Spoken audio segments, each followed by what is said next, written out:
as well. So again, welcome everybody to TOPkit Day 2. This is our little pre-show startup for the day, and it's very wonderful to have you all here at the TOPkit workshop on day 2. So moving right along.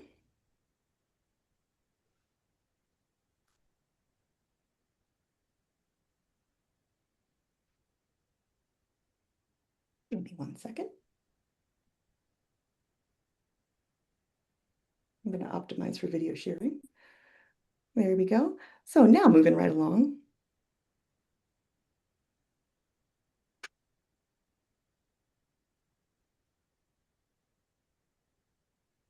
Will not move forward. Give me just a second, y'all. I very much apologize. The TOPkit Carnival continues. There we go. It started finally. I think that's the best part about our theme. We can just throw everything to the carnival theme. Crazy chaos. That's right. And April Fools on top of it. Charlotte's the star juggler of our circus. Or the plate spinner. Remember those? That's what you are. That's exactly right. All right, I've got it now. It was the media. It was that wonderful media that I had that was making everything have a hard time. So welcome again, everybody. Jinx, everything's now cool. Welcome to TOPkit's Top Talent. We are going to go over some really fun talents in a guessing game that's going to showcase some of our TOPkit team's top talent. And you are going to be the audience for our wonderful show. Follow closely at 1 p.m. to 1:50 by our third time's a charm panel featuring moderator Kevin Corcoran for the future of instructional design with our amazing panelists, Paige Jerzak, Whitney Kilgore, Tina Pascal, and Maikel Wright. So first, I want to share in the chat, from these choices, we had a little fun icebreaker. What carnival role are you feeling today? And here's your choices. Are you the ringmaster, organized and keeping it all together? The juggler, balancing a lot at once? The performer, energized and ready to engage? The ride operator, steady and just keeping things moving? Or the popcorn vendor, here for the experience and taking it all in? And if you want to come up with your own choice, you're welcome to do that too. So you can go ahead and unmute or share in the chat. It's up to you. But I'm going to go ahead and say, yes, I am the juggler or the plate spinner, as as Tina mentioned. I'm seeing some jugglers. The sideshow lady that sleeps all the time. Oh my gosh, the incredible sleeping woman. That is a sideshow feature. Ronald, totally. I love the ride operator, steady and keeping things moving. I'm seeing a lot of jugglers. Yeah, I feel that definitely. I feel like with a virtual conference, we sometimes have a lot of different things going at once in the background. Like we prioritize this and that at the same time, and there we are, jugglers juggling many different things. I love that. And I also kind of realized once I put popcorn vendor, I also kind of thought of that meme of Michael Jackson in Thriller, like eating the popcorn and watching as an audience. So maybe we're not even necessarily a vendor, but we're just watching with popcorn in the audience. All right. I love this so much. Well, thank you so much for sharing what carnival role you are today. Very excited to see all of us here at our carnival. So, I did want to share, we do, unfortunately, this was very last minute. We do have a last minute change. So due to some new efficiencies, we have decided to streamline today's workshop a bit using AI. And I am actually going to be replaced instead of as a person by an AI powered facilitation model. So I'm just going to give our little demonstration of this kind of urgent last minute change that we're going to be sharing.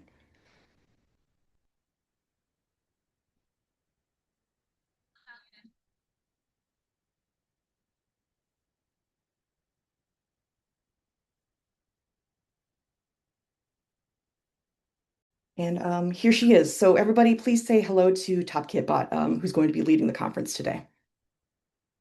Hello, valued educators. I am TOPkit Bot, your fully integrated teaching optimization and preparedness knowledge integration tool. I am here to enhance your learning outcomes, leverage synergistic insights, maximize interactive bandwidth, and utilization of the M-dash with robust regularity. Please prepare to ideate dynamically, collaborate cross-functionally, and activate your full potential as stakeholders in the TOPkit learning ecosystem. To begin upon completion of my presentation, please unmute in an orderly yet spontaneous manner and share a concise yet meaningful reflection that is both authentic and aligned with TOPkit session objectives. If no participants respond within 5 seconds, I will begin randomized engagement selection protocol. Starting with participant, Nas, Charlotte. Wait a second. Does that make it me? Was everybody able to see that okay?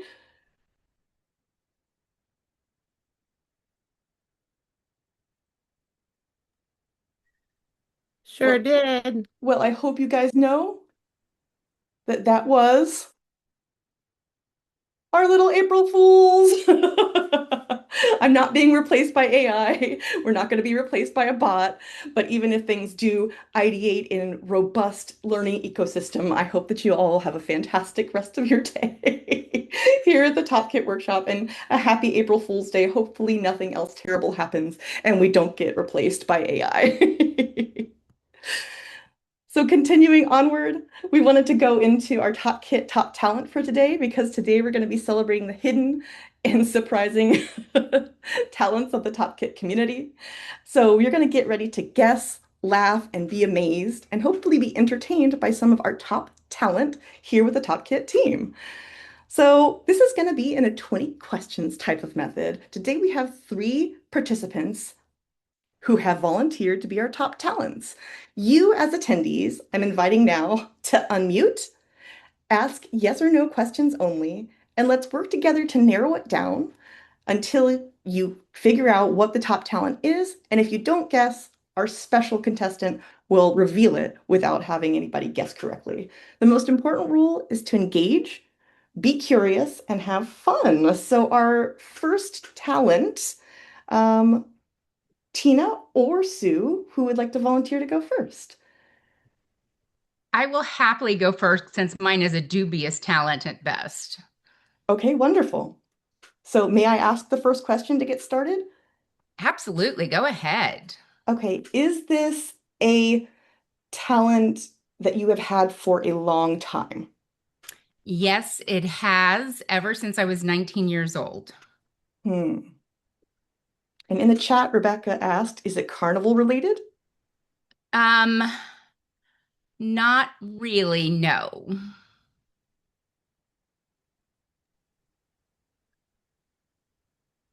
Does anybody else have any other questions to ask? Please feel free to unmute and narrow it down. And Sue asks, does it use a tool? Can you make money doing it? I can possibly. And no, it does not use a tool. And Beth Nettle, since I'm 5'10", I'm bigger than a bread box. So yes, my talent is me. Okay, Is so it that's 6. educationally related? Absolutely not. Not sports related. Okay, okay. May, if you were reading my comments earlier, no, it is in no way sports related. Is it creative? No, it's not creative, and no, it's not singing, and no, I can't touch my tongue to my nose, so nothing facial features whatsoever. But I'm an old woman now, and I've done this since I was about 19. Is it singing, Tina? Kayla It is Cooney asked. not singing. Kayla asked that. There Is it- was singing that helped to prompt this. No, it does not involve acrobatics. Oh, I was going to ask if you could do the splits. I can do a split though, and I can do this while doing a split. Oh my, oh my. How about that? Is it public is- speaking? It is not art related in and of as such. So there's no painting, no sculpture, nothing like that. No, I wish I could yodel. I can do the song from Sound of Music.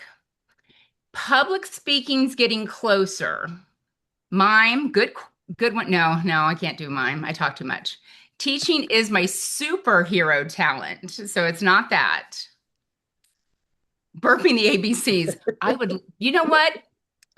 That's close. So if you do public speaking, with a bar trick, you're coming close to what it could be. I think If that we are somebody right at can, 19. We're right at 19 questions. if somebody Karaoke. can burp the ABCs, I hope they join in this Oh. talent show and add at the end. So cherry stem trick, another guess. No. Okay. And we're all out So- of guesses. So that's it, Tina. Are you ready to good. No, reveal? karaoke is singing, and I do karaoke, but no. It's going to be comedy, May. So I'm going to give it up. You guys had some really great questions. So when I was 19, there was a commercial for McDonald's Big Macs on television, and the commercial sang what was inside of them. Does anybody else remember this? 2 all beef patty, special sauce, lettuce, cheese, pickles, onions on a sesame seed bun. And then it had, oh, but now you need to do it backwards and you can get a free hamburger. So I learned how to say everything in a Big Mac backwards. But then at the bars, they would want you to do bar tricks, such as burping the ABCs. So I would do it and they go, no, no, no, it's too easy. You need to do it backwards in under 30 seconds. So here I go. So, bun, 2 all beef patty, special sauce, lettuce, cheese, pickles, onions on a sesame seed bun. And time me. Bun, seed, sesame, onions, pickles, cheese, lettuce, sauce, special patties, beef, all 2. Boom. Woohoo. Well, Thank you. color me Thank you. impressed. It's a true talent. It is a true, dubious at best, but there you go. Come on. It's a great way to start April Fools. Thank you. Thank you. That's incredible, Tina. I'll see you at Bar Louie's after the conference, and we'll see if somebody else can get a free drink out of it. That is truly incredible, Tina. But wait, there's more. We do have another one of our very talented TOPkit team who has another talent that we would like you to guess. So, Subi, are you ready to unmute and share as well? I am. I wonder if I need to give them a clue since it's not Okay. necessarily my talent. Can You I can do share that. my screen? You sure can. All right.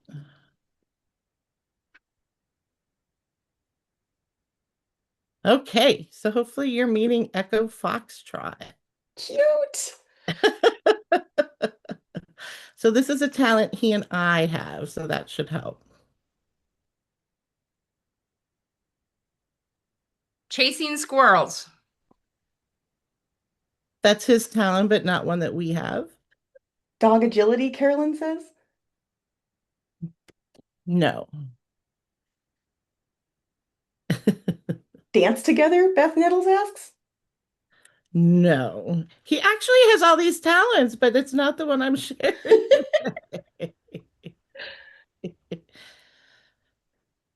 Nancy is somewhat close, but it's a little more positive. He does bird watch. I think I would have to say my Chihuahua, who you will also see in the video of the amazing talent, is definitely a bird watcher. I'm not counting questions. I hope you are, Charlotte. I am, yes. So we have Okay. 6 so far. Great. Bird watching, search and rescue, therapy dog. So I will tell you a little story. He was a military dog. He was in the army and he was paired with an army man. And unfortunately, the soldier was injured. And so he and the dog came back.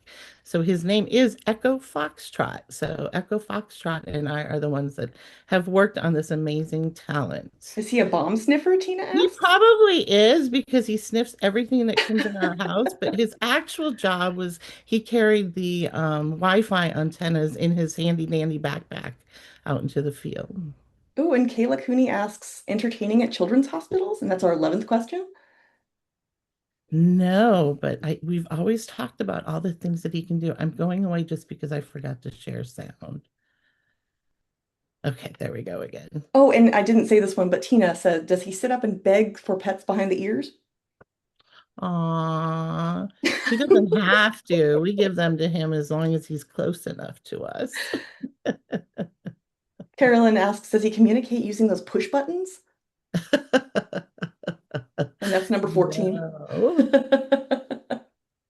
But he has been known to have flying nun ears, I've been told. Oh, very cute. Do you want to give us another hint, Subi? Sure. So it's something that he can imitate. Oh, and May asked, does he carry groceries? He does not. He eats groceries, but he does not. And again, Janae asks, does he talk? Is he talking? He does talk, but that's not his trick, and we haven't been able to Okay. our Chihuahua understand him, but we cannot. That's 17. And Beth asks, does he meow? He does not meow, and he does And not do bird sounds. 18 bird sounds. 19 imitates a truck sound. He And May does says, not say I love imitate a you. truck sound. And we used to have a husky who said "I love you," but Echo Foxtrot does not. And that's 20, Sue, so nobody guessed it. Okay. So it originated with him and us kind of adopting him. I mean, getting to know him. But one of the things that he likes to do is play like a dead cockroach. So my daughter and I worked with him. And if you tell him, you can spray him and kill him, and he will end up as a dead cockroach. Oh my gosh. So here we go. Let me get a little. Oh, uh-oh. Oh, I hate when it does that.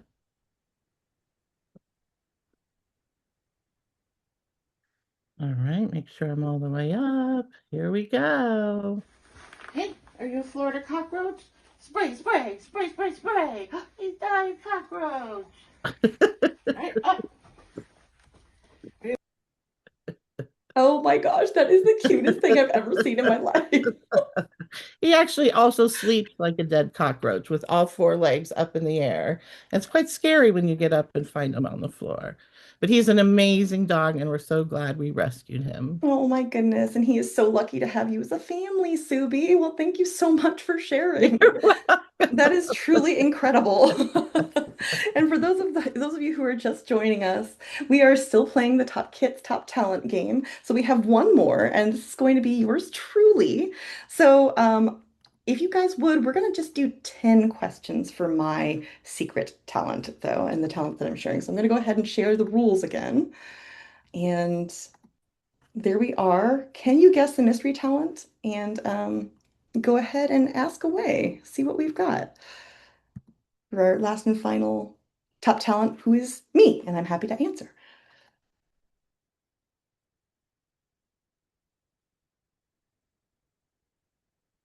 Well, not everybody all at once. I can sing, but I'm not going to be singing today because on Zoom that is a disaster. Oh, Kate, good question. How long have I had the talent? It's not yes or no, but I'm going to allow it because we're running short on time. Um, I have had the question, or I've had this talent since I was 18. 18. Anybody else in your family able to do it? Yes, actually. Ooh. And it can be performed in a circus, and it does involve dancing, May. It's a type of dancing, though. Fire dancing. Okay, I can demonstrate it here. Tap dancing, river dance, Irish step dancing, but Beth Nettles may have already known this one. It is involved with belly dancing, and it's not a clown car, but I will give you guys one more hint. It does involve balancing.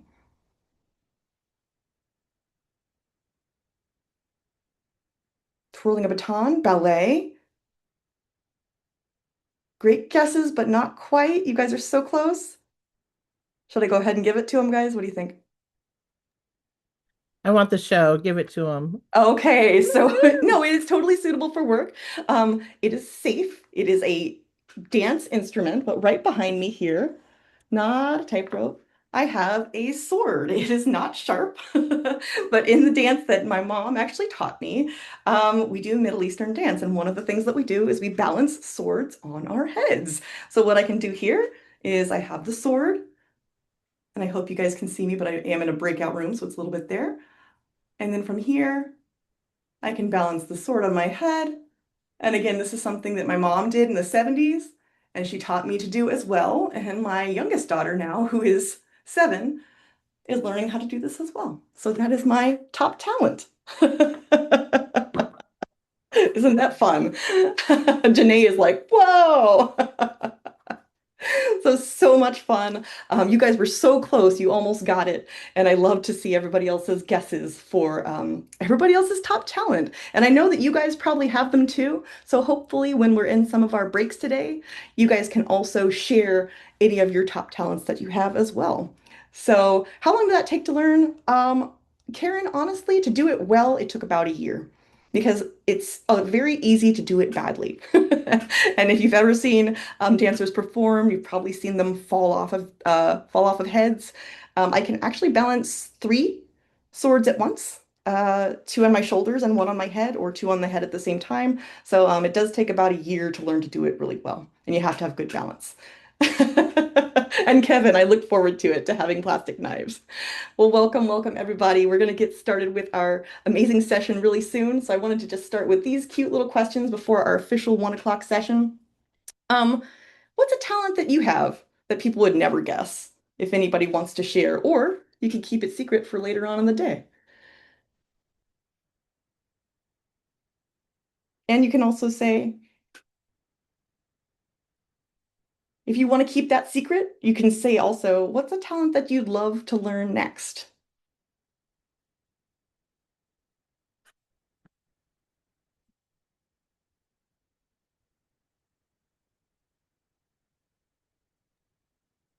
Those are all great questions. I'm actually thinking deeply Yeah. about which one I want to answer and how I would answer. And I really like number three. And I think wanting to learn Jedi mind powers is a great one, Kevin. And I also wanted to say that I think a lot of these hidden talents show up in our work and teaching. Um, Literally, because we all mentioned juggling at the start of this session, right? Juggling and balance. Ha ha ha. And I think that that's a huge part of our many hidden talents as instructional designers. We tend to be Jacks and Jills of many trades. And I think that that can show up a lot in our work and our teaching. And Kate, again, singing is amazing. Cabinet making. Amy, that's incredible. And Maikel, wait a second. Can you unmute for a second? You know magic tricks or No, no, no. you This is what want I to learn? want sorely. Oh, yeah, I agree. I don't have the sleight of hand to do it at all. Wanting to learn another language, Ronald. Awesome. Playing a straw. I love that. Clay and paint rubber ducks into care. Oh, that's so cool. Then Janae, I really hope that you share some of those during our transition sessions. I would love to see pictures of your ducks. That sounds so cool. And Tina, listen, playing a straw, I don't know if that's going to come up in the panel today, but we can only dream, right? You know, I'm up for anything and trying it once, especially if it has a new talent. Awesome. Well, I'm going to go ahead and stop sharing for just a second, y'all, so we can go ahead and move on to our next incredible presenters. And I just wanted to make sure, Kevin, you have co-host access before I introduce you. I just want to make sure that you could screen share.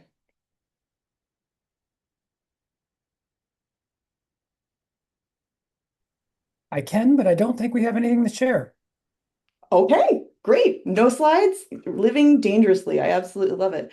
Is it okay if I give you a quick introduction and then give us a start for the day, just in case anybody's joining us soon? I just want to make sure that the team is here. Okay, So I saw Tina. I think I saw Whitney. I see Paige. I see Maikel. Okay. okay. Not that I want to do a romper room for those who are old enough to remember romper room. Romper Room. Was that on PBS back in the day? Yes. I think I might have seen reruns, but it was definitely a rerun by the time I saw it, Kevin. You've just outed yourself as a millennial or Oh dear. Kevin, I was going to say the same thing. She just exposed herself. I mean, I'm painfully millennial. I'm like right in the Came out middle of the millennial. same time as that McDonald's commercial. I'm afraid.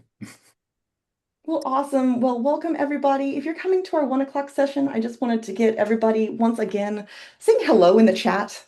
If you wouldn't mind, if you haven't introduced yourself yet, just say your name and where you're joining us from today in the chat so we can get started shortly with our TOPkit Workshop 2026 Day 2. You did, if you're just coming in now, you missed our talent show, but there will be a recording later if anybody wants to watch it. And we hope that throughout the rest of the day, when we have breaks, you're able to share your top talents in our 10-minute break room as well. So welcome, welcome. I see people joining in the chat. Welcome, Liz. Welcome, Carolyn. Welcome, Stacy, Talisa, Sue. I know where you live. Welcome, Beth. I always say I'm from Orlando, but I'm from Winter Springs too, Sue. And hello, Whitney. Hello, Lisa. And hello, Tom. Wonderful. Well, just before our session starts at 1 o'clock, I did want to give everybody a really brief look at our day today. Our day today is going to look a little bit like this. So right after our panel that we're going to have at 1 o'clock, we do have our breakout sessions, which have 5 different sessions from 2 o'clock to 2:30, including clear benchmarks that support student success, designing with insight, balancing AI and human intuition, the power of pause, empowering student engagement, and faculty voices on accessibility. Followed at 2:40 by transforming course development through intentional e-design, the grading blueprint, bring book club vibes to course design, and pathways to ID data literacy. And then finally, at the end of the day today, we're going to go into our Best in Track session with Desiree Henderson from USF that talks about from challenges to insights, leveraging faculty feedback data. And that's going to be the end of our day when we get everything over. But certainly, first up, we have our incredible panel on the future of instructional design. So welcome, welcome. If you're just now joining us, you've arrived right on time for day 2 of the TOPkit workshop, and we're so glad that you're here. So again, just say hi in the chat and say where you're joining us from today. And we love seeing all these locations coming in. That's what makes TOPkit so special. So whether you're joining as a ringmaster, a juggler, or just finding your seat under the tent, we invite you to ask questions in the chat, stay curious, and lean into the conversation because what's coming next is no illusion. We're stepping back under the big tent for part 3 of an ongoing TOPkit conversation that we absolutely loved and are so honored to have about the evolving work of instructional design and faculty development. And I'm excited to introduce this session led by Kevin Corcoran by the University of Central Florida.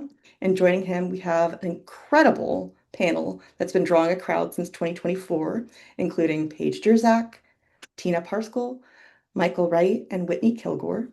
So without any further ado, I'm going to go ahead and now officially stop sharing my screen and send it on over to Kevin. Thank you, Charlotte. Thank you for joining us today. We're so happy to have you. Well, for those who are just joining, you did miss a talent show. And while the panel did not participate during that particular time, you're in for a treat. Since there's 4 of us on the panel with me moderating, we thought that we would do a rendition of Bohemian Rhapsody by Queen. So since we have 4 people, we're about to do a 4-part harmony before we get into this. Okay, it is April 1st, so I mean, moving on. So we're here to talk about humanizing course design in the age of AI. And I'm sure many of you are at a point of AI fatigue and are tired of this conversation and wish it would just go away. But you're going to have to listen to this at least for another 15 minutes. But we're going to take a different twist to this, acknowledging that AI is here to stay. It's embedded in education. What we really want to do is focus on how do we design without losing what makes learning human, and what role does the designer, the human in this, still play going forward. So what I'd love to do is ask the panelists to join me and respond to a few questions here, and then we'll certainly have enough time at the end to field questions from you all. So what I'd love to do is kick it off, and maybe Maikel, ask you to kick us off today. And so when we're talking about humanizing design in the age of AI, what does that actually mean in practice? And where do you see the biggest tensions? Yeah, hello everyone. And Kevin, I'm not sure if I should take that as an honor or be really worried that you wanted to kick it off with me, but I think, this is something I appreciate you asking because it's something I'm focusing on deeply, regularly. I'm fortunate at the university to have an additional role as a faculty where I teach a philosophy course. And I think now more than ever, it has been important for us to ask, for us to explore, for us to know what value lies, what it looks like to be human, and what makes something valuable in that space. And I know that sounds really like existential, big, grand, maybe something that's not sticky there. But I think the reason why I think that's valuable is because there are things that many of us, especially our tech enthusiasts, I tell myself I'm the FIU resident AI enthusiast slash regular panic attack AI guy once he listens to the wrong podcast. Um, I think it's important that we know moving forward, we have to integrate generative AI. We know that it's going to be relevant. We know that it's pervasive. But what the really big question we need to be asking ourselves is, when is it best to use this? And when is it most appropriate not to? And so I think the greatest tension right now is what spaces and areas do we need to carve out to optimize and accelerate what humans can do? And what areas do we preserve for specifically, uniquely human tasks? I like to call it robot work and people work. And I think that's the bigger question, one that's really relevant, and I think that will hit home for all of us, IDs and administrators in the room, is also how do I make myself both competitive and relevant in a field and an era where Claude seems to build a human capable task, business ready task every day. And that's something I've got some insight on, but I think the panel and us will share more about that a bit later. Thank you, Maikel. I would love to maybe ask Paige from a college standpoint, how do you see things maybe the same or a little bit different than Maikel? I think there's a lot of similarity. I think ideally, every student has an authentic learning experience wherever they go. And if they can have that and it's well designed, I think that's more important to me than how they get there. So if they use some AI or they don't use AI, that's okay with me. I think it's what is the actual outcome? Did the student learn? Are they able to translate that into something that they can apply, whether it's in other courses or in their personal lives or out in the workforce? So for me, I'm less focused on if AI is included or not. It's a tool, like every other tool we have out there. Like think of cars. Cars are tools. We use them. And sometimes they're problematic and sometimes they're great. AI is the same type of tool. It can be wonderful in terms of easing workload. I know a lot of designers are probably packed to the gills, especially with all the accessibility work that's going on. And so AI might be able to lighten the load. But in the end, you've got to produce a good learning experience. And hopefully you're able to apply what makes the faculty member unique. What is their expertise? What is their passion? What is their experience?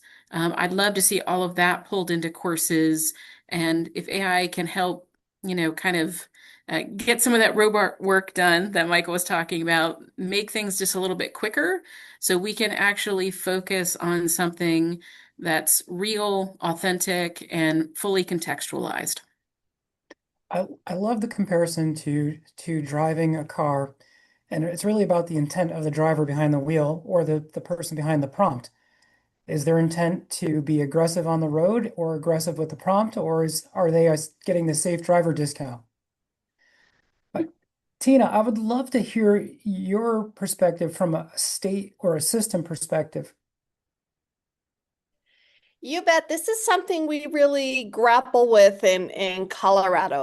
I hail from a community college system in Colorado, so we do a lot of things really connected to workforce and industry, and in addition to transfer. And so as we look at policies and practices around AI, it really runs the gamut.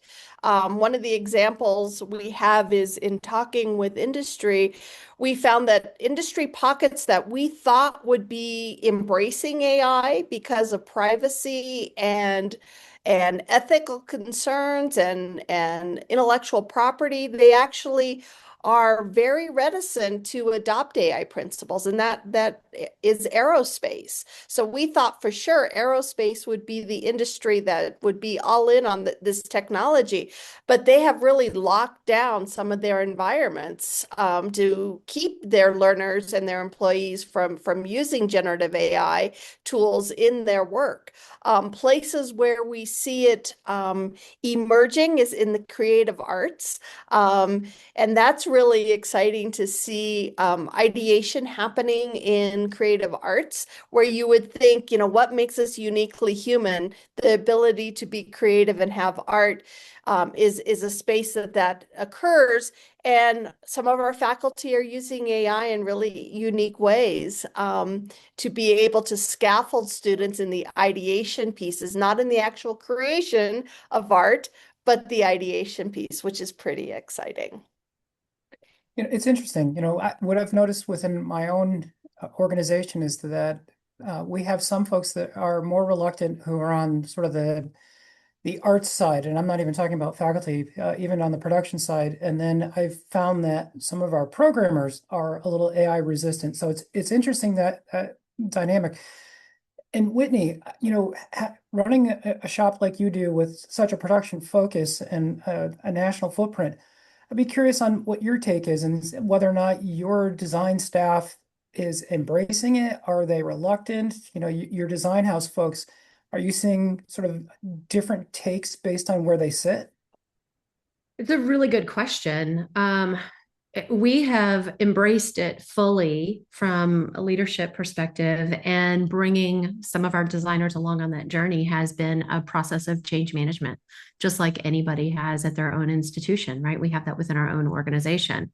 But to get back to the humanizing point, like for our design team at iDesign, humanizing design has never been primarily about like warmth or aesthetics. It's always been about agency. Are learners making real decisions? Are they doing work that matters? Is there a human somewhere in the feedback loop that actually knows them? AI doesn't know the student, right? Like not fully, not the way their teacher or their instructor or their faculty member should, right? So AI doesn't necessarily change that. It just changes how easy it is to fake it. Like we can now generate really beautiful scaffolded learning experiences at scale. Some of them will be genuinely good, but the ones that aren't might feel humanized on the surface, but remove the conditions underneath that make learning work. And that's the tension I think I worry about the most. Like the biggest risk isn't that AI replaces instructional designers. Like it's that old adage where they said teachers that teach with technology will be replaced or will replace those who don't, right? It's kind of that moment for all of us with AI. AI can optimize for the signals of learning rather than learning itself, right? We can actually be looking for completion rates, response times, sentiment scores. Those things matter, but they're not the goal. The goal is that a nurse practitioner makes the best possible decision in a difficult, critical moment, right? How do they apply what they know? And so the goal is that a first generation student might finish what they started and graduate with something real that opens a door for them, right? And AI belongs in that work. We want to bring that to bear, but it has to be designed in, not layered on. And so we still value the relationship with the faculty. We think that's really central to what an instructional designer does and how we create an experience for students that's really important and that's a game changer. I mean, really, the work that we all do is because we know we're changing students' lives, right? And so now we have tools that are powerful enough that we can actually do some of the things we've only dreamt of in the past, right? And what we want to do is actually make courses more human, and using AI to do, like Maikel said, alleviate some of the administrivia and allow the humans to engage with each other more fully. That's really where I think the magic is going to happen from a humanizing perspective. And we are all in on that. Well, let me expand on that and maybe ask Paige to pick it up from here. But so as we're talking about, and I talked about this at the beginning, is that we're all experiencing AI fatigue to some extent. But the more and more that we explore it, the more and more AI is becoming more mature and rapidly and can do more.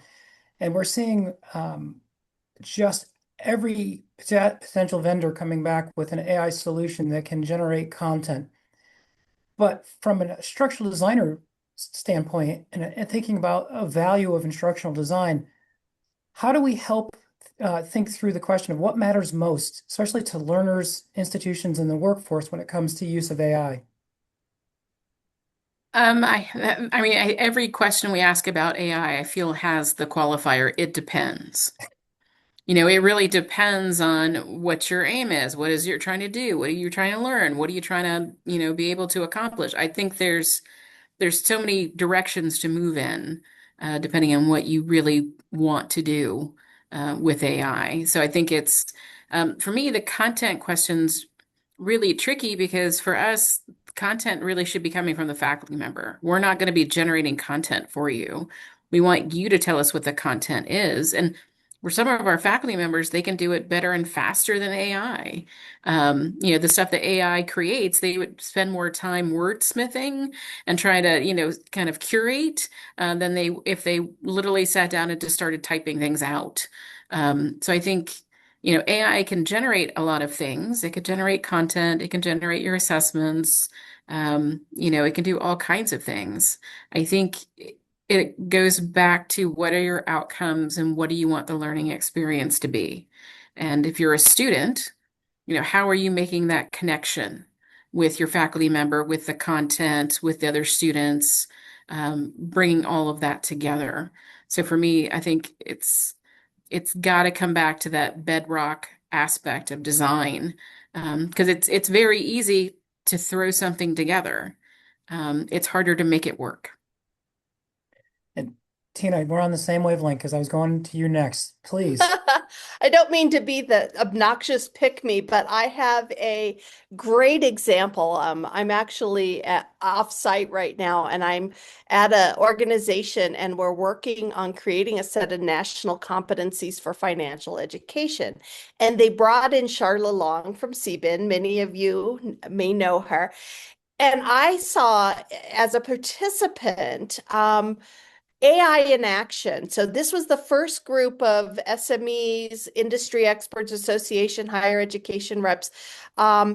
Everyone embraced the really deliberate and intentional use of AI. So we use the tools to accelerate brainstorming, creating themes, a little bit of wordsmithing, thinking through different kind of conceptual models. It was really a great example of how AI can, and I love what Maikel says in terms of, robotize. I don't think that was the word he used because I don't believe that's even a word. But really how to make it, automate what needs to be automated, but really tap into the creative and intellectual power of the folks in the room. We got so much farther in one day that any non-AI enabled group would have taken us 3 days to do. So it was pretty powerful to see that process in action. Whitney, I want to come back to you because you mentioned about the nursing practitioners and AI in there. And so I guess I want to sort of take a tangent off this question is that there's so much emphasis on AI literacy, AI competency for students. And I guess it really depends on the industry or the students, but how do we balance this pressure for AI skills to be included in curriculum for a potential or assumed workforce need versus what the learner actually needs within the program? And Maikel, be prepared. You're coming up last. Hopefully you can clean up the mess I make, Maikel. So what I wanted to share is a couple of weeks ago, I was at the University of Michigan. James Devaney and the Center for Academic Innovation held an AI summit there on campus. And they brought in leaders from all these big AI firms, right? So we heard from the healthcare guy at Microsoft, the OpenAI guy, the gal from Grammarly that's now called Superhuman. I mean, it was just a whole lot of conversations about what to expect in the future. And then they had a student panel. And I listened as a student said, back in my day, which was super cute, but anyhow, she was saying we didn't have AI when I was in middle school, elementary school. I've never learned how to use it. And I'm being told in some classes I can, in some classes I can't. And oh, by the way, you're using AI detectors on things I turn in, and I'm having my integrity questioned when I don't really know what the rules are. And is there a policy? And will I actually be in trouble? What is this? Can you guys just all get on the same page? And I just applauded. I was like, thank you so much. I'm hearing the same thing from my own daughter. There's got to be a path forward where we're very clear and intentional with students and help set them up for success, not just today, but designing learning experiences that prepare them for our future and not their future, not our past, right? Like there's some work to be done here.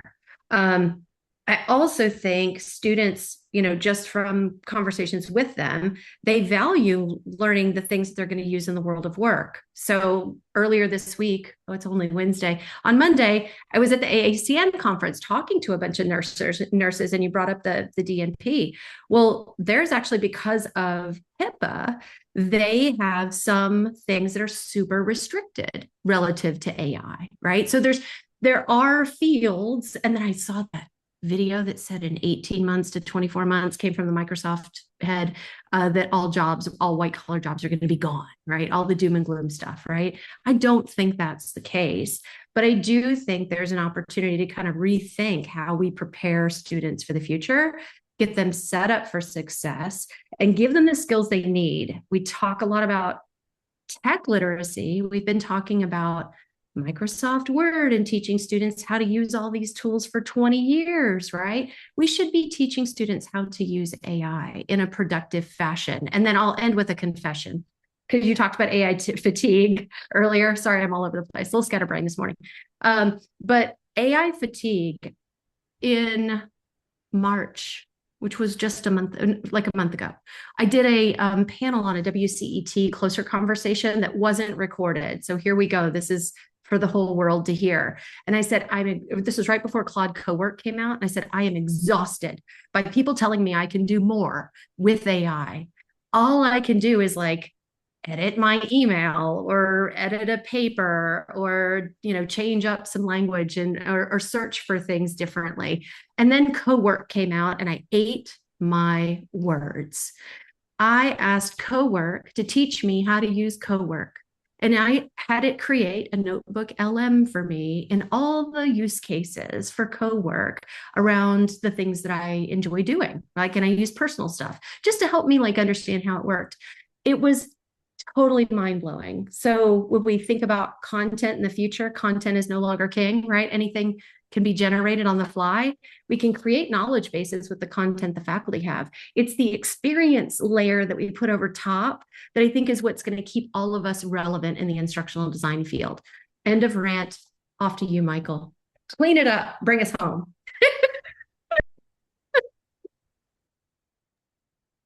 Kevin, am I just supposed to? I'm so worried that's a lot. That's a lot of pressure on here. You can handle it. Yeah, man. One, following up brilliance is never the way you want to go. I've got some points that I think I want to address that you brought up previously. I think one question that you brought up, in my office, we have a lot of windows, and my team and I regularly, I'll come in and I'll just say, nobody wants to learn anymore.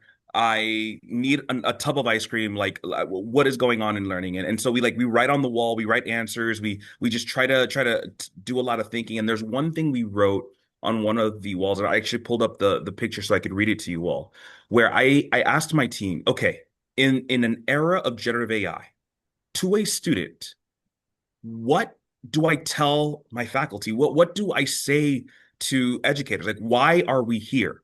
And through some back and forth, I think we came up with two things.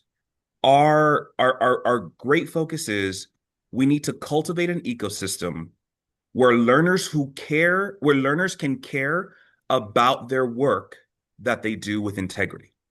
And then the responsibility of an educator is to provide motivation, value, and opportunity. I think it has never been more important, never been more relevant than now, that all of those problems that we already had in online learning, in higher ed, look, and there were problems before. Gen AI did not come in and bring a new problem. It exacerbated the problems that we have. Hot take, I have two hot takes in this rant of my own. The first is generative AI is not the problem. Scale is the problem, everyone. And it's been a problem for a very long time. All Gen AI has done is said, we cannot push this off to the side anymore. We need to address this now. So scale is that massive problem. I also think it's it can be very dangerous if we approach generative AI as just a tool. Now, hear me out. I'm not saying that I don't use it like a tool, but I think it's important to see that, people. I'm introducing my son to R&B. He's almost 2 years old, and it is very important to me that he knows what his dad's excellent music taste sounds like. I created a Spotify playlist for him, and we've been listening to it for the last 2.5 weeks. I did a little dive because I was like, maybe I want to take him to his first concert to one of these new R&B artists. I found out at the end of the day that an overwhelming majority of the artists on that playlist were AI tools. They were AI art. They were not real people. I don't know where it went from inception to. I am listening to AI make music that I think is beautiful, and I'm sharing with my 2-year-old. And what that brought me to, what that realization is, and it keeps on compounding, is I think it's dangerous if we look at generative AI as just a tool. And the reason that I think like that is because if you look at how OpenAI or Anthropic talks about these generative AI models, they don't talk about them just as tools. Claude has a constitution. We covered it in one of my philosophy courses about its morality, how it approaches, how it works, how it should communicate with you. OpenAI's goal is not to build a really good AI tool to help us with our emails. It's to create artificial general intelligence. And the reason that I bring that concept up, and I bring the example of listening to music and being in love with music and sharing it with your child, is because if we keep on looking at these things as just tools, we miss the problem that they are surfacing and the opportunity that they are creating for us to fill in a gap that we should have been filling in. And that is to develop, grow, and highlight the importance and the value of human moments, of human touch, of human ability, the ability to look to your students and say, hey, you're taking this course. It's not just to get a job. You're taking this course to learn the skills to be healthier, more successful, and honestly, to not only make money to feed your family, but to learn how to learn. I'm a huge, huge, huge advocate of stop saying we need to learn the 21st century skill of critical thinking. Critical thinking has always been important. But y'all, we lost that battle with social media most recently. What generative AI is doing right now that is being really, really problematic for us is foundational knowledge. It has made it so easy to outsource the component of foundational. Why learn this? Why even have these why learn the math behind this? Why learn the dates? Why have any of those things be relevant to me? We need to get that message very clear. And the way we do that is by saying, hey, generative AI is not just this tool. They're trying to make a human brain. And when I see that, I need to then shift off of this is just teaching them how to use it and saying, well, what is this bringing up that we need to reshift priorities? We need to teach them why learning how to learn is important. We need to advocate why foundational knowledge is valuable, why going through this with integrity can be important, how sitting in my class and spending 3 hours on Perusal, in Harmonize, on Yellow Dig is advantageous to you, your future goals, and the communities that you want to serve. And so I'm a huge advocate of we need to show and let students kind of crash against and work with generative AI. But more than that, we need to articulate and address those things that we knew were problematic in learning already. Personalized learning, why you're here, and what do you do with this human connection? How is and why is this valuable? I'm sorry. I feel like I was taken to the hill and back. No, but a positive friction. And to Charlotte's point, learning how to learn is important. I want to maybe make you feel better, Maikel. I will give a quick story myself, is that I've been working with one of the AI prompts to sort of work through some strategic thinking. And as I'm having this dialogue, it is telling me, excellent point. I'll add that note. This is the exact right time to ask that question. And so my head keeps getting inflated as I'm having these conversations. And then I actually bring a printout to one of my coworkers and go, this is not practical at all.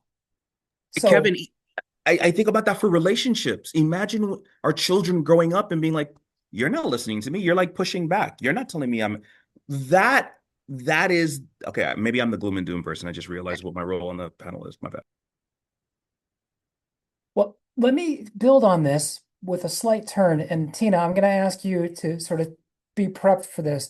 But building on what Maikel and Whitney just shared, we obviously have AI that is developing at this rapid pace, and what we can do today is far different than what we could do just 6 months ago. But at the core here, we still have issues around trust, whether that's data integrity, accessibility, whatever the case might be.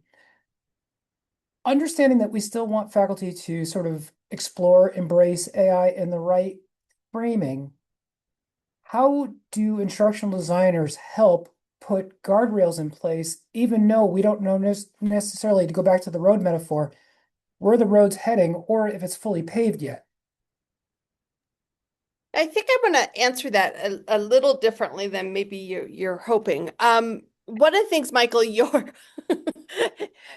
one of your things made me think about the role of instructional designer and how we need to shift our not only our approaches, but really tap into the dynamic nature of how we understand what we understand learning science to be.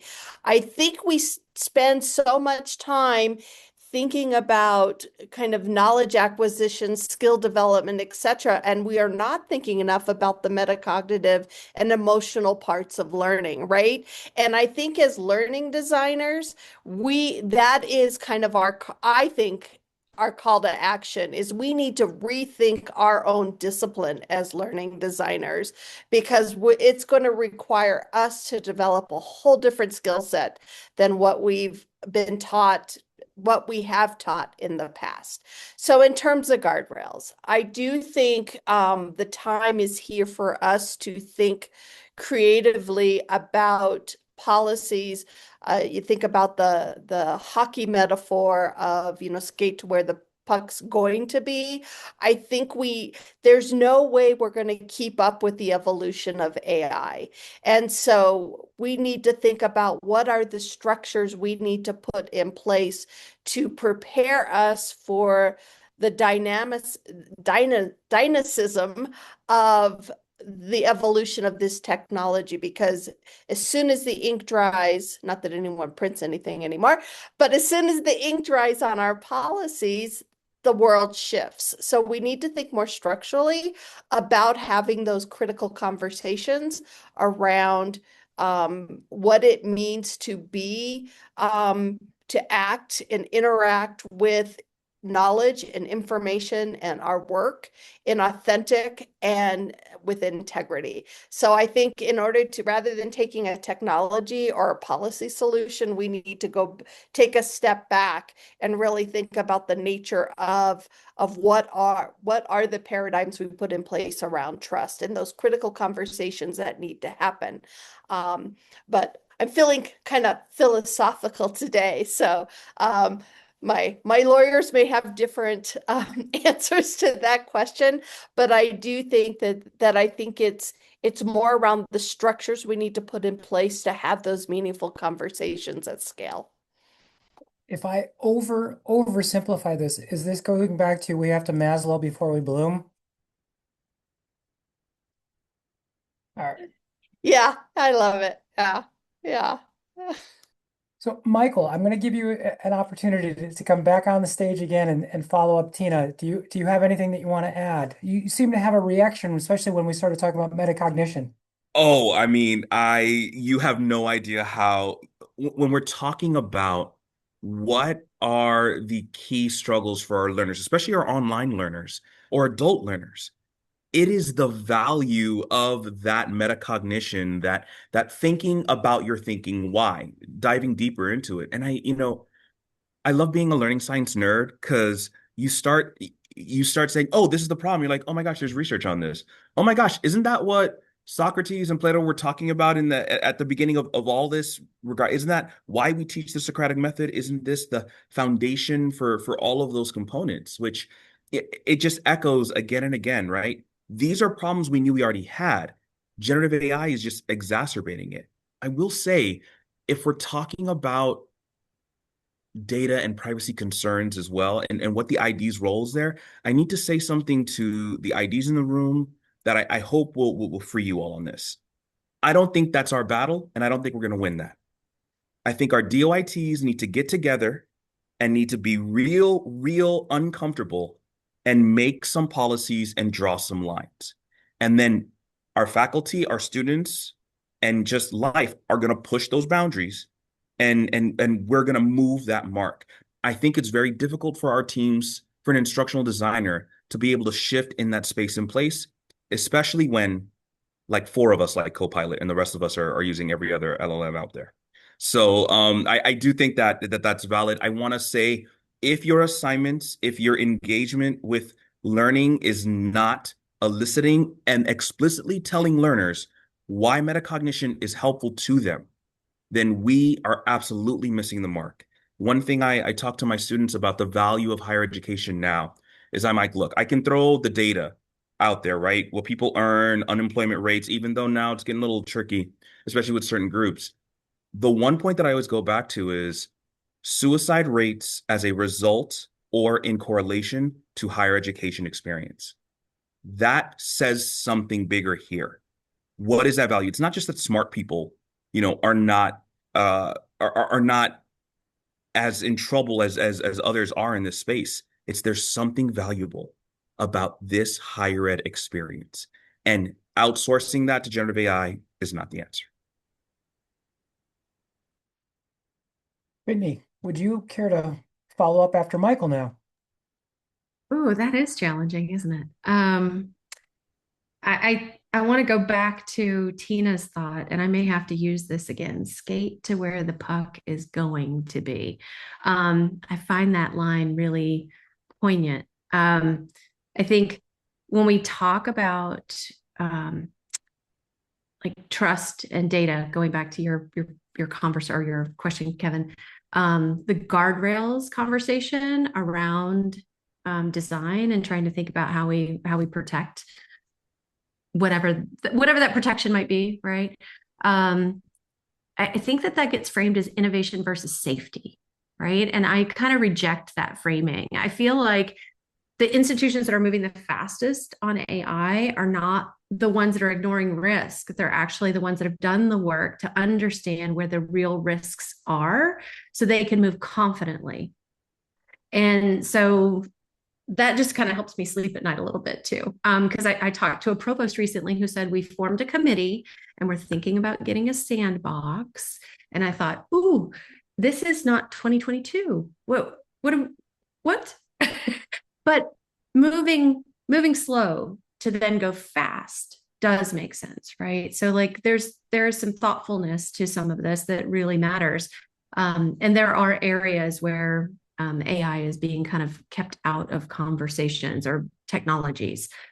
So that's interesting. When we think about the current issue around accessibility, that's a non-negotiable. Somebody brought up earlier that we could use AI to kind of offload some of that work, make that go faster. I think that was you, Paige. I think that's a really helpful use case, right? To be able to make sure that we're moving the needle on that. For larger institutions, I think that deadline is in like 23 days, right? So it is right around the corner. Smaller institutions, you have 1 more year in order to make sure everything's accessibly compliant. The piece around that accessibility bit is I talked to somebody from the Office of Civil Liberties not terribly long ago. She's not there anymore, but she's an attorney. She said, as soon as that date comes, guarantee there'll be stacks of lawsuits, right? And that's when we tend to listen. So I go back to that skate to where the puck is going to be. If we had been doing that all along, we would have gotten to accessibility faster, right? But we're still struggling there, right? I also think there's this issue of academic integrity, right? That's probably one of the most interesting conversations happening right now around AI, because faculty genuinely are concerned that students are using AI to shortcut their learning experience. There's something productive in the brain when you struggle, right? That productive struggle is where the learning happens. But I think, we need to move from the question, how do we detect AI use, and start thinking about how we design so that AI is either irrelevant or visible, And that's a design challenge worth taking on, right?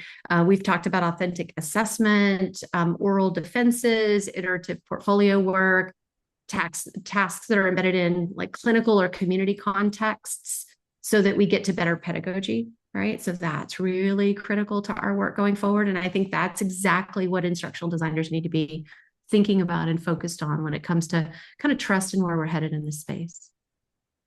Would you, I'm just curious, before Paige, you close us out, what about the phrase measure what matters? Do you feel that sometimes this whole academic integrity sort of conflates the use of AI and saying, oh, if you use AI, it's cheating across the board, but that's in the way that you're using AI, it may not be a measurable part of what this learning experience is. Do we have to talk between designer and faculty about focusing on what matters?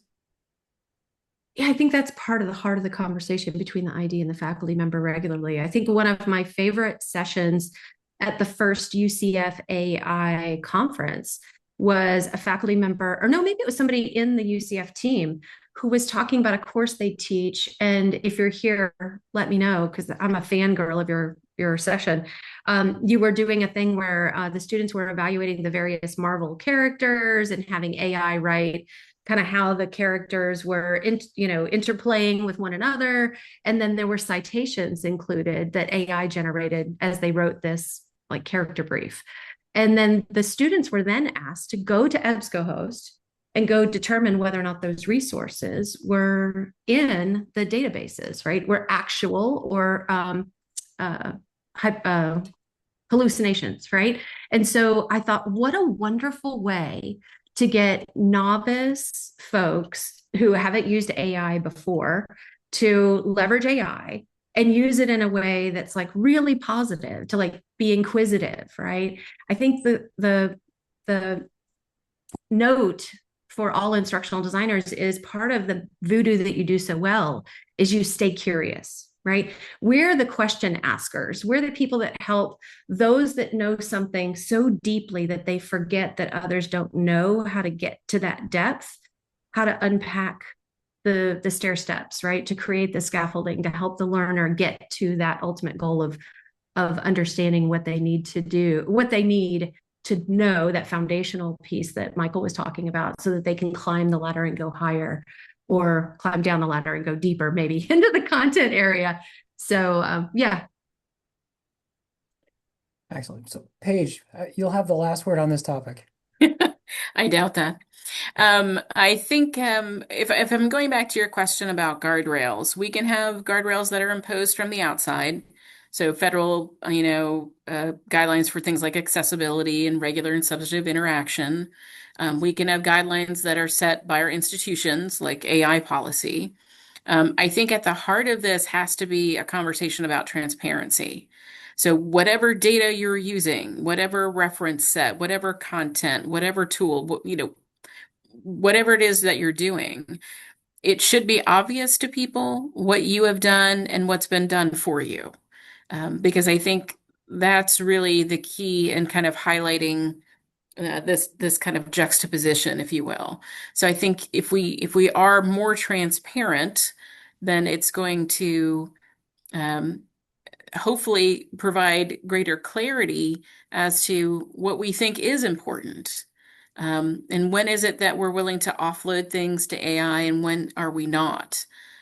I was looking at the Chronicle, I think maybe yesterday or today, and they were talking about the 3-year bachelor degree. Like that's the hot topic at the moment. And somebody in the article said, well, 4-year degrees are for faculty, they're not for students. Like the reason why we have 4-year degrees is because faculty came together and decided that a degree needed to be 4 years. And I thought, like, wow, that's a really wild way to think about higher ed. That, you're only taking these courses because a bunch of people got together and decided you had to. And I think that's speaking to maybe some of that transparency and clarity and the importance of learning. What is it that you're here to learn? What is it that we can give you that makes it possible for you to continue to learn after you're with us? And I think that's where, some of the conversation ties back to what Maikel was talking about and Whitney, that if we're talking about metacognition, if we're talking about being able to understand how you learn, then we're going to be able to help direct you in the future to learn better, to learn more, to do things in a way that's more helpful for you.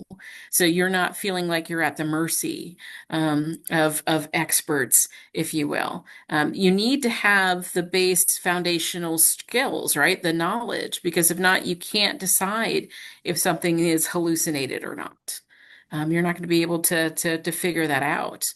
And I think for me, the thing I think that's kind of lurking in the background is that higher ed becomes just job training. And if it did, like, what are we doing if that's all we're supposed to do is train you to do some kind of task? So I feel for me, higher ed needs to maybe spend a little bit more time clarifying itself, maybe sitting down, thinking about like what is it that we really need to do for our students and our communities. Because we have a lot of students out there and a lot of people in general who have stopped trusting higher ed. They've stopped thinking I need a degree for anything. I'm just going to go get job training. Why would I spend time in college? I think all of those things are connected. I absolutely agree. We just mentioned earlier about Claude and having it be able to teach you skills and talent. And we have pressures against higher ed now between, alternate credential routes and what have you. But we've covered a lot in this session. And I don't know that we're going to cover much more in a lot of time, but I did want to ask one last question to the panelists and then leave a few minutes left for questions. As we're talking about when should we use AI, under what circumstances, what sacrifices are we doing? Are we ensuring that we're doing it with the right intent and the right situation? Specifically to instructional designers, in your opinion, what design practice do we need to unlearn because of AI? And Whitney, I'm going to let you go first, or ask you to go first. Okay. I think we have to unlearn designing for compliance instead of designing for learning. Because we've spent decades building courses to get checked against rubrics and earn certification. Some of that matters. Don't get me wrong. I'm a huge QM fan. I love the SUNY Oscar rubric. But a lot of this has been taught to us to optimize for boxes that get checked instead of outcomes. And it's really important that we get alignment right and we look at the experience we design and that we make sure that what we're creating for students has agency for them to be able to apply what they're learning. AI is going to make it easy to produce courses that check every box and teach nothing. So what we have to do is be the ones who won't let that happen. If I could hit 100% agree, I would do that right this second. Tina, last comments? Yeah, I think one of the things that instructional designers could or relearn is to broaden our aperture and look more away from necessarily course and lessons, but think about things more holistically and programmatically. I have my team getting more deeply engaged with faculty as they're ideating on programs. So Paige, your comment about the reduced credit hour bachelor's, but we're working more on how do we embed those different credentials, the micro credentials, how do we do apprenticeship or cooperative learning? And the instructional design lens adds so much value to that. So to really broaden what we think about in terms of learning, the whole learning experience, including co-curricular, I think instructional designers have much strength in that area and be able to bring a lot to the table. So I invite you all to be nosy and engage with your faculty kind of maybe beyond your swim lane. I'm a troublemaker today, aren't I? That's the reason why we invite you. Paige, last thoughts? I think, especially in higher ed, we think in terms of courses and credit hours, and we've been doing that for eons. So I think if we could think about learning in slightly different formats or buckets or whatever you want to call it, I think that would be helpful because I think we keep thinking of it's a 15-week course or semester-long course, and then we divide it slightly differently if it's an 8-week. We think in terms of the credit hour rather than thinking about what the learning actually takes. And I think that's going to be a continuous challenge, especially as we move more towards things like micro credentials. And I would say we also need to make sure that people are able to apply their learning. So just being able to, like, I went through a course and I took a test and I passed. Okay. But does that mean you actually understand? Absolutely. Maikel, I've seen the pained look on your face while you were preparing for this, so I'm waiting with great anticipation. No, I think you're just gonna get paid back. I one incredible. Everyone. I thought I had an idea, and then of course, Paige, Whitney, Tina, you all said it, and I mean, Kevin, what an incredible question. I think what I'm gonna have to go to is I'm really big on design thinking. Like I read that book and the marketing caught me. Like I'm fully submitted. I'm subscribed. I'm about it. And I think something that we need to unlearn is brilliant people, efficient people, people who are measured by results. We go to ideate very fast. And what we need to spend more time on than ever before is that empathize and that define stage of design thinking. Because we need to be creating courses that our faculty enjoy logging in and grading the assignments, and that our students understand why they're learning and why learning it, maybe the more academic integrity route is valuable to their interest, however selfish those may be, and their future. I think that's the big thing. We need to focus on those two. And I think something else is we recently read a book. If you were in TOPkit day one, there was a phenomenal session from some IDs from a school at FIU in Miami, talking about unreasonable hospitality. I think we need to not get back. I think we need to redefine that this needs to be the collaboration between instructional designer and faculty, instructional designer and students needs to be one where we welcome folks in to be transformed. I want to give a quick little example of this in my course. I'm teaching, it's a hybrid course. There's this one student who says nothing to me ever. I don't think he's paying attention. He doesn't even give me that like head nod when I have a really good, lecture point.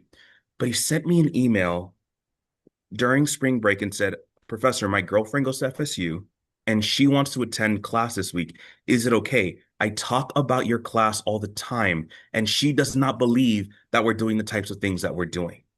And why I share that with you all is because we should be creating learning experiences for our faculty and our students that make them want to invite someone else into the learning journey. And if that is our goal, if that's how we start define and empathize, if that's where we start, then we have responded to generative AI's biggest threat to our work, to what we're supposed to do. That was fantastic. Now, I know we're at time, and I'm going to do a quick head check. If the panelists wouldn't mind staying maybe 2 minutes longer, if folks have questions. I know that we're going to go into a break, but I would love for everybody to join me in thanking the panelists. I hope you enjoyed this conversation as much as I do. I learn something new each year from each one of these panelists, and I enjoy so much talking with them and hope that we have year 4. Charlotte, do you need to interject to direct traffic? Yeah, so you guys are truly the best. And Subi is actually going to take over for our breaks as I'm going to be moderating a next session. But truly, I mean what I say in the chat. That was 45 minutes that felt like an hour and a half, but I was on every single minute of it. Truly, this is such a great conversation. Every single year you guys come back, you make everybody think, and I really do think that there's going to be continued conversation because there always is. Kevin, is there going to be a good place that people can reach out to our panelists if there's some conversation that can't be answered today or questions that can't be answered today? If Charlotte, if you wouldn't mind being the point person, we could redirect whatever questions you field to the group and we will get back as soon as we can. You heard it from Kevin, everybody. Email topkit@ucf.org. Thank you again so much, everybody, for all of your incredible insights. And as Kevin mentioned, we are going to open our breakout rooms now, but I think that our panelists are going to stick around in this main room if you want to stay back for maybe 7 minutes and ask any super burning questions. But for right now, I'm going to hand it over to Subi because our breakout rooms did just open. Thank you, Charlotte, Kevin, and all the panelists. I'm so energized. It just gets my blood pumping. So it's a wonderful thing to start the afternoon. We are in our break and we do have some minutes here, so we definitely want to leave it open. I would just give a suggestion to the ones that are going to be presenting at 1:50. You're more than welcome to jump into your breakout room now and make sure your presentation is ready to go. So again, those presenting, go ahead and jump into a room, but otherwise we'll go ahead and we'll start the break. And since our panelists were so kind to stick around, please feel free to go ahead and post if you'd like or unmic.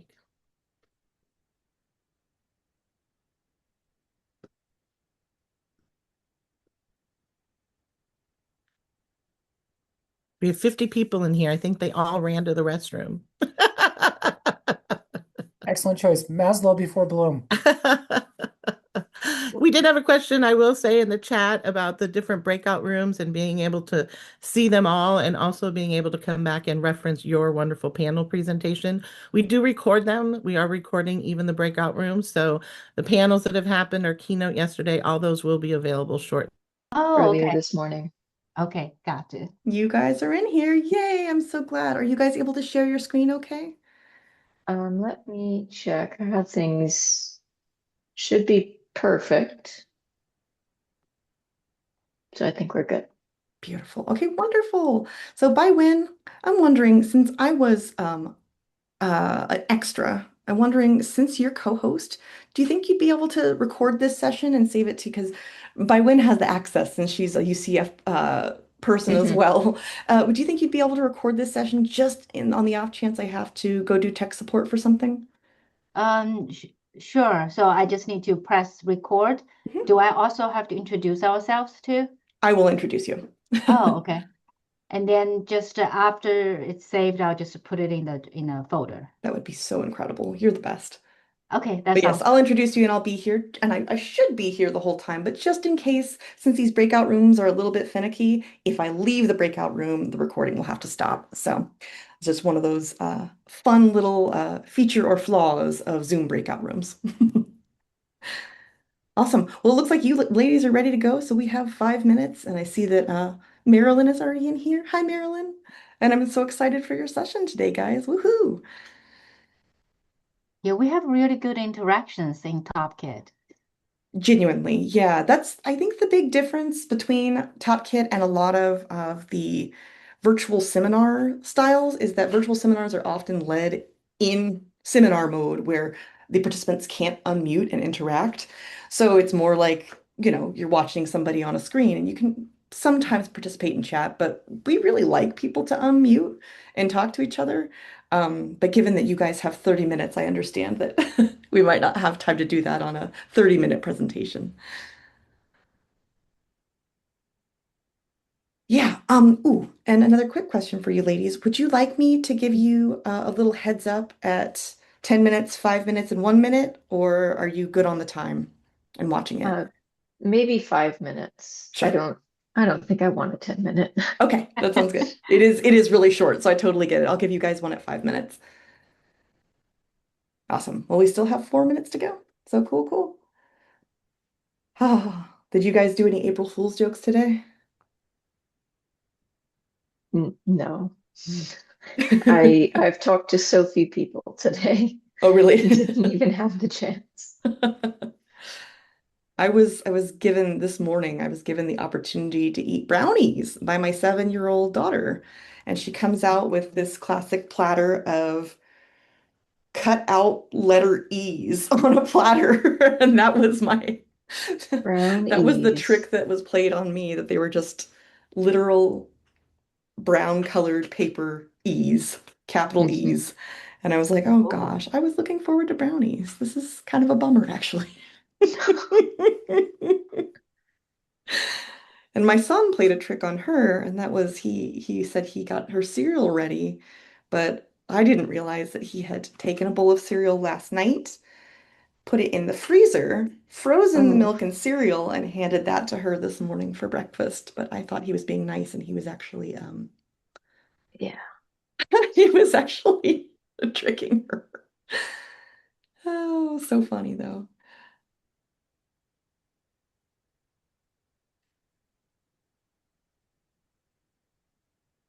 Awesome. Well, in 2 minutes we'll get started, ladies. And I'm so excited to get everything going. Woohoo!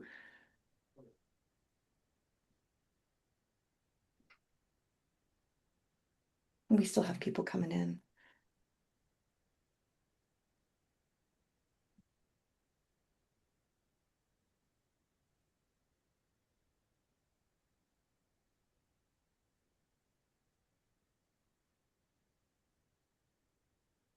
Awesome. Welcome. We'll go ahead and get started very shortly. It is almost time. We're at 11, or sorry, 1:58 p.m. Welcome to Lissa. Well, welcome, Marilyn. And if you guys want to say hi in the chat and where you're from, we'll get started very shortly.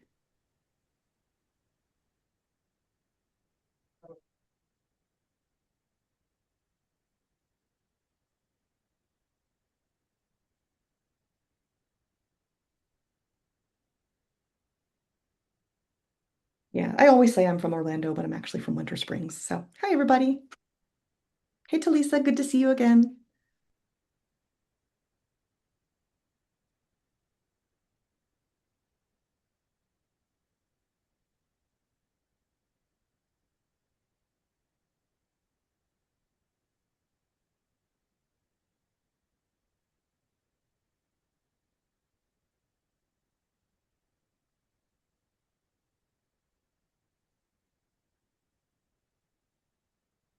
Awesome, and it is time to go. By when, if you wouldn't mind hitting record, I'd be Okay. very grateful, although I am recording as well.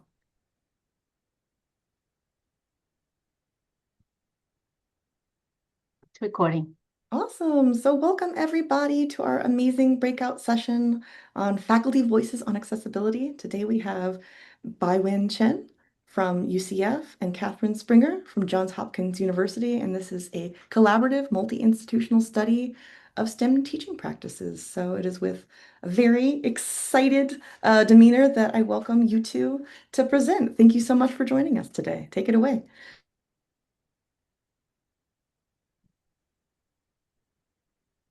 I feel like you covered our intro, Charlotte. I don't have much more to add to that. I'll say specifically, because it relates to the survey that we did, I'm an instructional designer in the Whiting School of Engineering at Hopkins. So the faculty that I work with are all engineering and STEM related.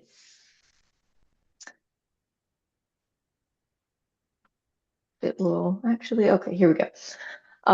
So we thought we'd go ahead and start off. We have a few polls, and this is really just open forum, answer in chat.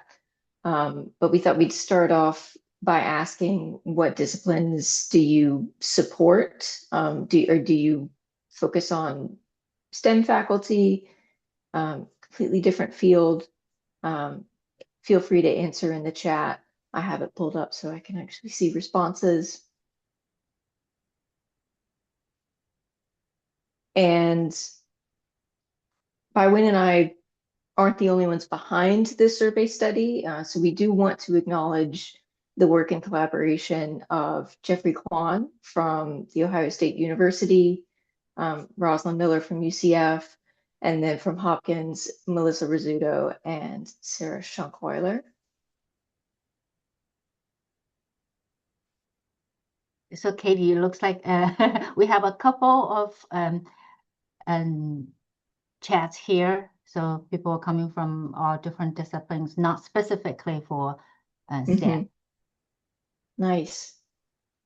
And then this was mentioned in the earlier session, but just as a kind of pulse check here, how prepared do you feel your institution is for that April, I think 24th, ADA Title II deadline.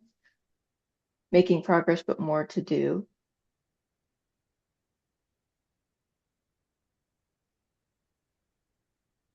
Yeah. There's The positivity, Charlotte but is there's the always winner. room for growth. And that really leads me into just talking about the general ADA landscape. So we wanted to provide background for our research. We know that over 4 million students at US institutions have a disability, and that number is deceptive because they may not disclose. Many students certainly feel fear, judgment, or stigma, and accommodation processes, as we know, can be complex. So many students may navigate college without formal support. And just understanding that landscape of faculty accessibility practices is particularly pressing because of that Title II deadline that we just mentioned for course materials in public universities. And as the creators and managers of that content, faculty really are the front line. And STEM content in particular has definite accessibility challenges.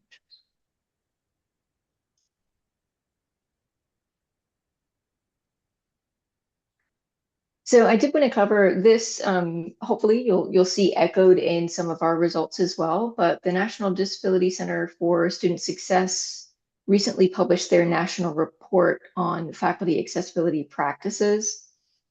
And their main findings were that time constraints are a key factor limiting faculty seeking out training, that faculty fear being barriers to student success, kind of not being proactive enough in encouraging students to use the available support, that they prefer collaboration over an enforcement approach. So a partnership approach to accessibility with solutions that are co-designed with students, and that faculty disability status increases their personal confidence level, but not the institutional support that's available to them. And lastly, that many faculty end up learning accessibility strategies on their own through trial and error or self-directed learning.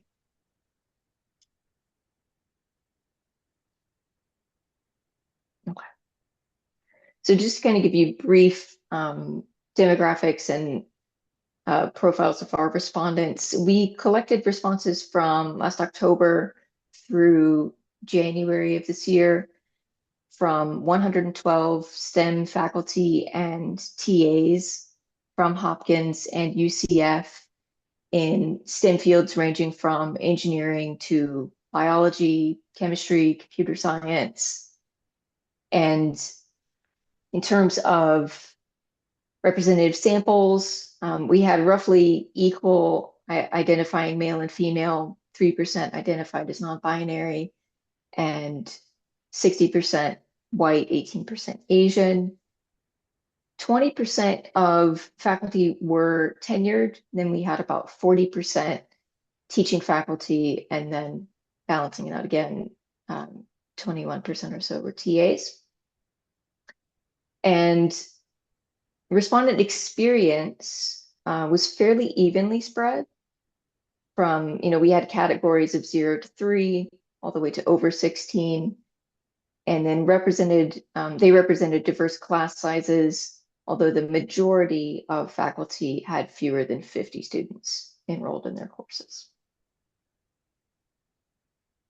So before we actually dive into more detailed results, I want to cover our summary. We found over 80% of respondents do agree that accessible content benefits all students. So there's faculty buy-in for these accessible practices. However, 54% of faculty are kind of stuck at the beginning of the implementation phase. Some of their materials accessible, but they know it needs more work, and their confidence in making materials accessible is critically low. And finally, their number one request is human support, specifically in the form of dedicated accessibility support staff and resources like knowledge bases and examples for the content they need to create. So I'll pass it over to Baiwen to begin discussing those results. Thank you, Katie. Thank you for setting up the context of the survey research. So I'm going to talk a little bit about the detailed results. So first of all, this survey instrument, we have created this survey ourselves. So we included 11 accessibility question groups of 4 different constructs. So they are perceptions, confidence, practice, support, and also 10 demographic questions. So as you can see, the reliability scores show pretty strong consistency across all areas. So indicating that our faculty respondents responded in a reliable and predictable way that we can trust the patterns that we see here. The next slide. And so the main findings of this survey shows clear differences and statistically significant differences across how faculty think about accessibility and how confident they feel, what they actually do, and how supported they are. So as you can see, the left blue bar, so this represents their perceptions. So faculty members' perceptions are still strong. It's just their confidence, practice, and support and lag behind. So this definitely highlights a statistically significant, meaningful gap between belief and implementation. So the next construct is perception. So we have 5 survey question groups asking faculty about how they perceive the value of accessibility. So this slide showed universal beliefs in accessibility across the board, and faculty, they strongly agree that accessibility supports student success, not just for students with disabilities, but for everyone, including both online and face-to-face STEM courses. So this shared belief is one of the strongest and most consistent findings in our data. And of course, the faculty members who chose voluntarily to complete this survey probably tend to believe in accessibility than others who have not participated in the survey.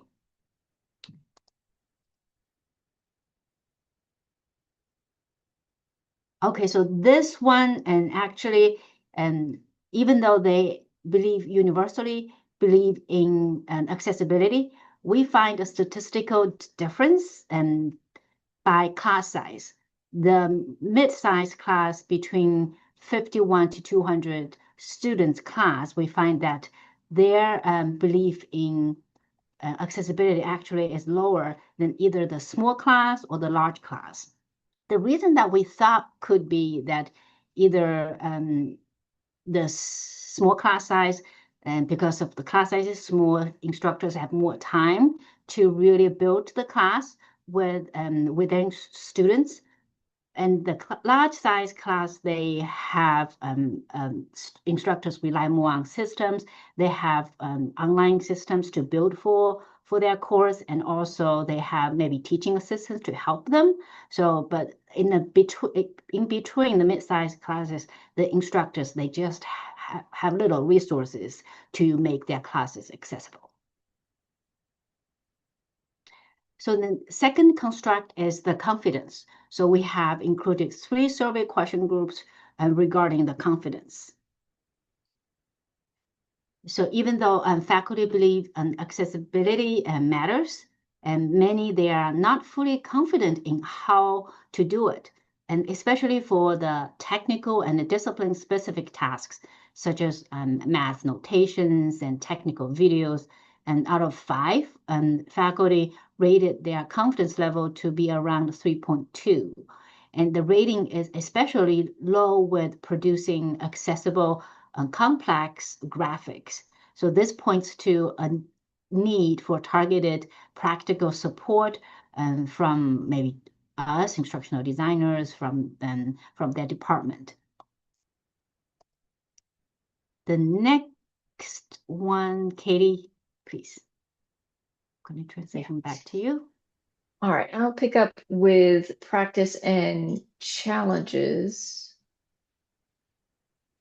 So I mentioned earlier that the majority of faculty have started implementation, but they know that they need improvement. So in this chart here, that's the 55% of respondents. Only 17% said that their materials follow accessibility best practices and there's not room for improvement there.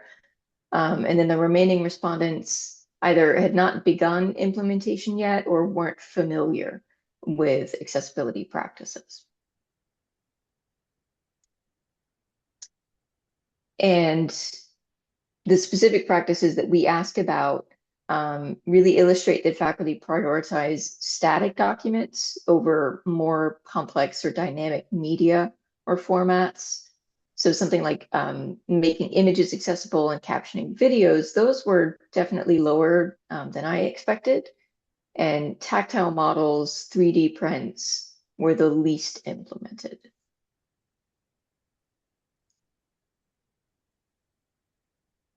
And so top challenges for them, once again, just like the national survey that we mentioned, the number one thing is time constraints.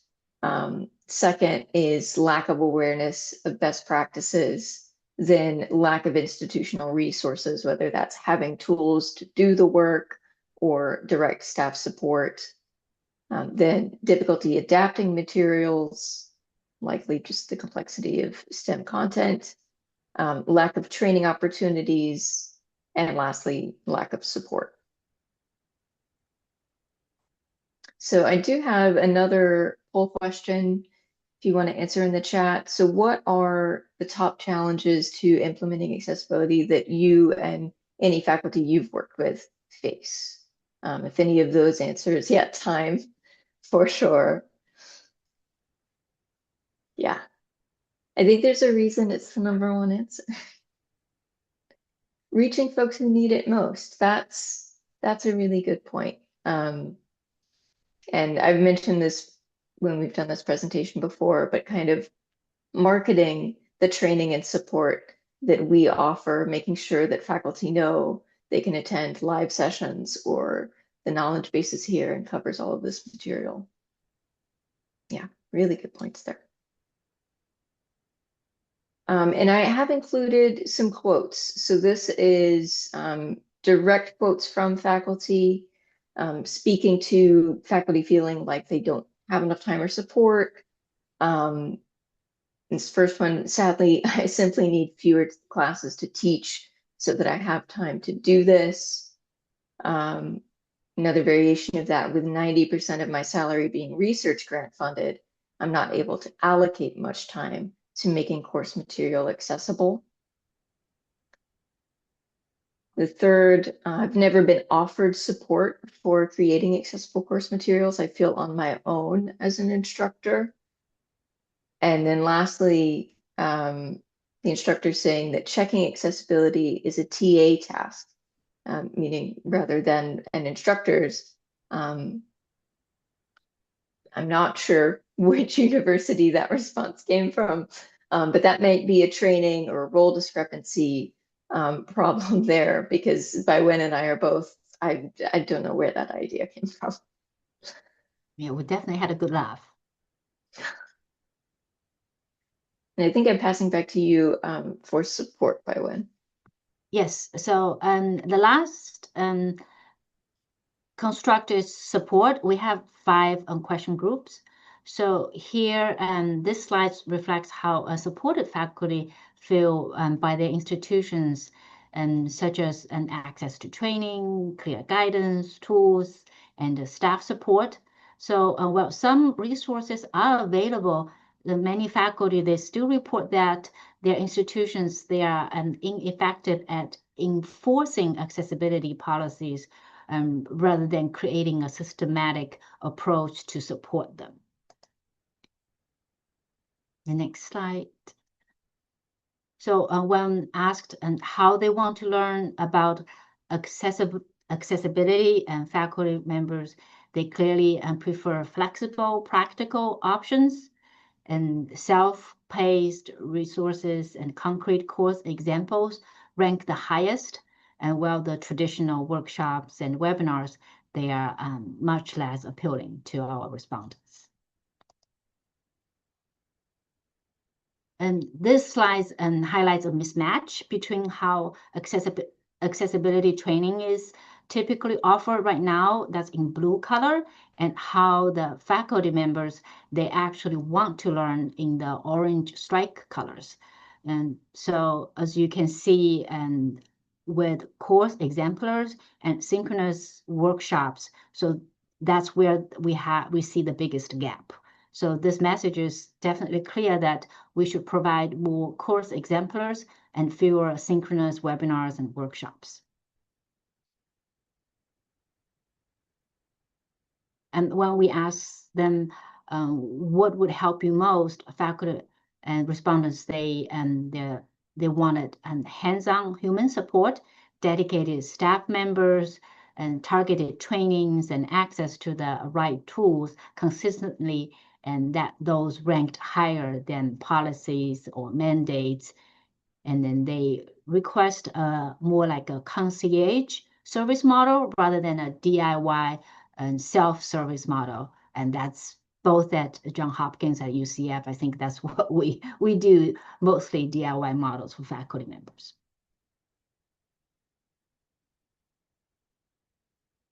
And here we also have some examples of feedback from our faculty members to talk about their support. So it doesn't look like they are very impressed with the tools that they have been offered. And some of them, they have attended workshops, but didn't feel like they really learned too much. So the dominant theme here is just a desire for a dedicated expertise, people and tools, and also clear institutional policies and practices, so that could enable instructors to meet the accessibility needs without overwhelming their existing heavy workload. So here to sum up on our survey results. So the data suggests that STEM faculty are motivated by the pedagogical value of accessibility, but are overwhelmed by the time and the technical expertise required to implement it. So to bridge this gap, the findings indicate that number one, to build centralized accessibility support and shared workflows with faculty. And number two, to solve the STEM specific challenges. And there's definitely a need for discipline specific support, such as experts who can assist with LaTeX and complex graphical conversions. And number three is a move away from long general trainings towards more streamlined resource-based how-to guides and templates. So we'll leave you with a few practical resources that you can use after the session. So this include, we have the first link is a national report that we referenced early on in this presentation, the National Report on Faculty Accessibility Practice. And then the second one is the author guidelines for preparing accessible mathematical content. So this guideline was co-authored by one of our collaborators, Jeff Kwong. And also the third tool is a spreadsheet that we compiled together of different tools for accessible math content presentation. So with that, and if you have any questions, so feel free to let us know.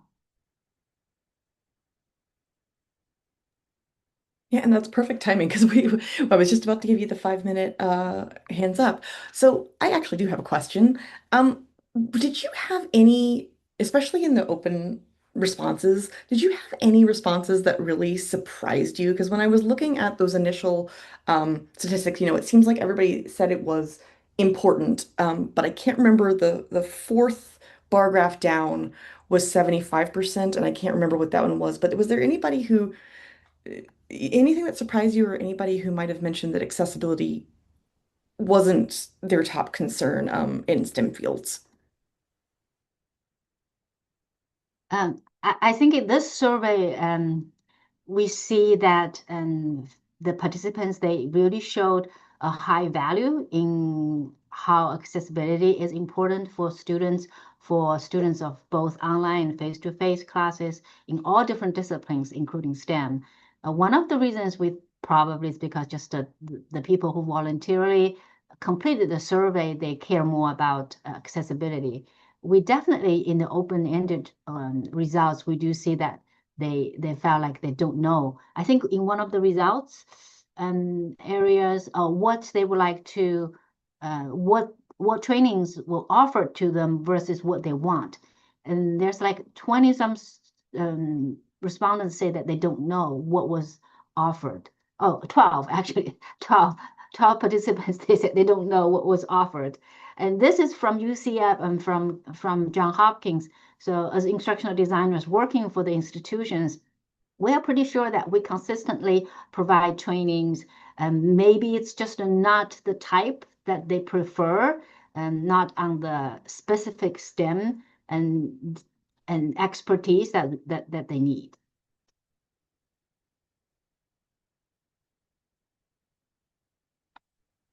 Hi, everybody. I wanted to thank you for this. The training mismatch, we have that as well, a little bit with our faculty. I noticed that a lot of them say they want self-paced, but then they want that human touch, that facilitator present. How are y'all kind of addressing that?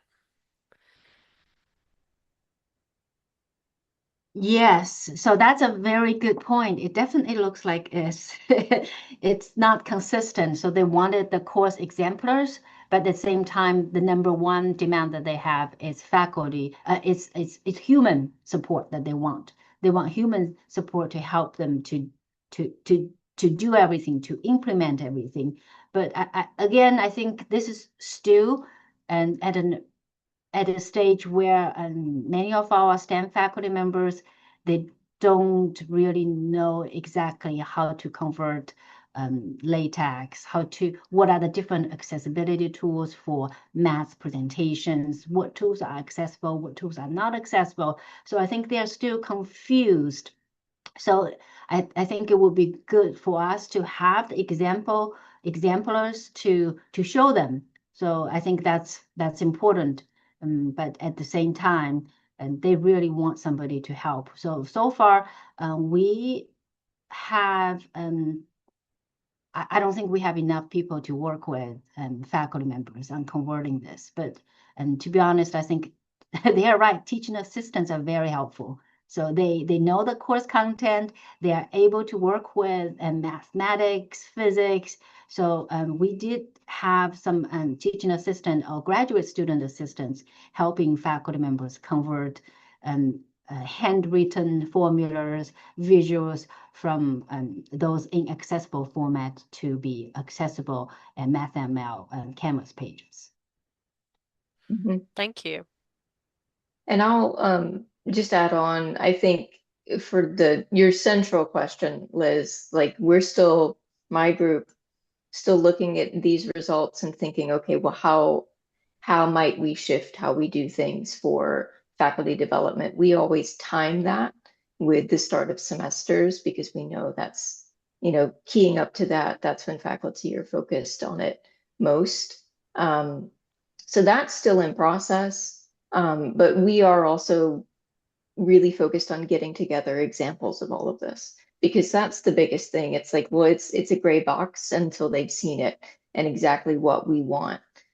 And running through a kind of course development process, we know that we need to enhance what IDs tell them specifically when they begin working with us. So this will be the expectation for all of these different kinds of materials. And then just general training. We do kind of a cohort format. So making sure that cohort outside of what an individual ID will explain to you and work with you on, that you get this information up front.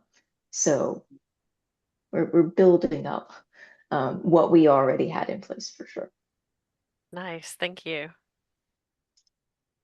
Marilyn, you had a question? Yes, I do. Thank you. Um, I'm in Tallahassee, and what my question is, and I may have missed it when we first started taking the break, and I went to the ladies' room. Okay, but did you create or develop your own training?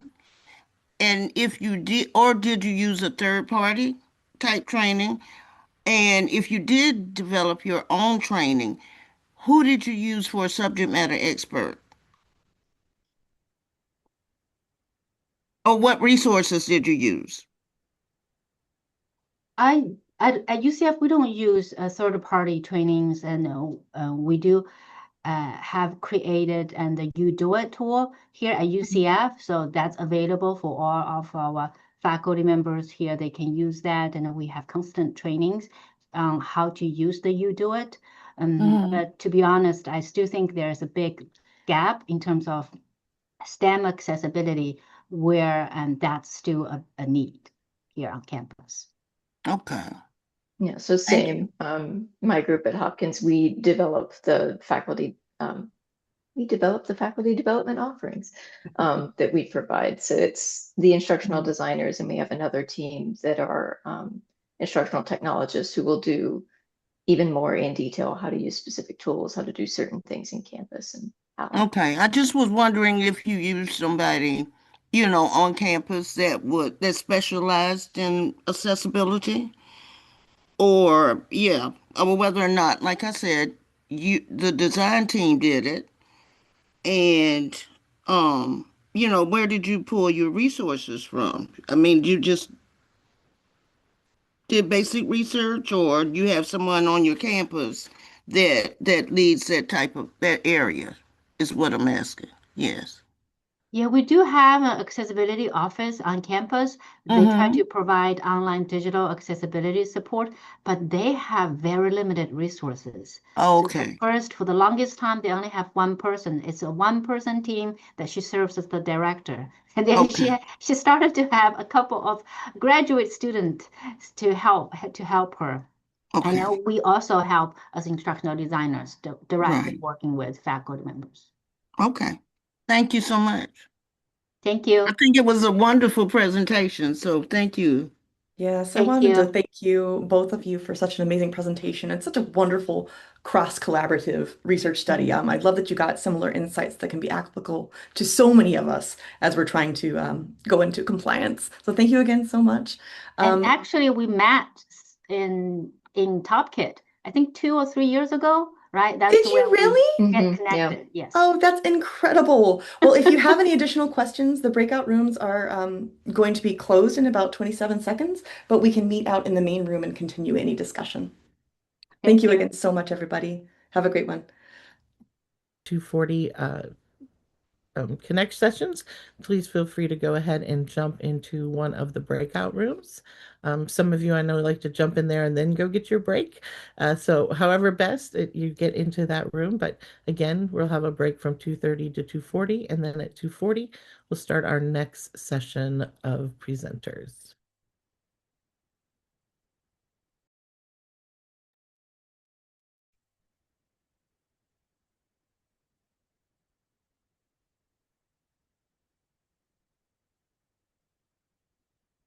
Absolutely. And our rooms are now open.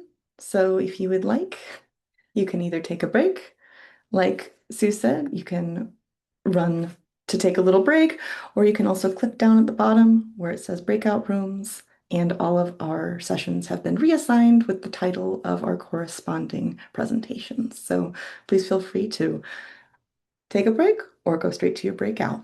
Thanks, guys.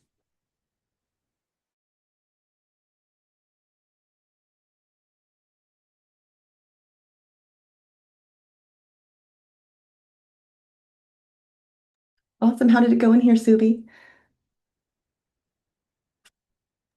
So far, so good? Yeah, it went really well. There was a Awesome. couple people that for some reason the breakout rooms were acting wacky. Mhm. One, I was able to go assign them and they were able to enter, and one had to leave and come back. And once she came back, we were able to get her right into a room. So, Okay, great. matter of minutes, everybody was where they All right. needed to be. Fantastic. Well, I'm Yep, very it glad worked to hear out really that. great. Knock on wood. Smooth sailing. Exactly.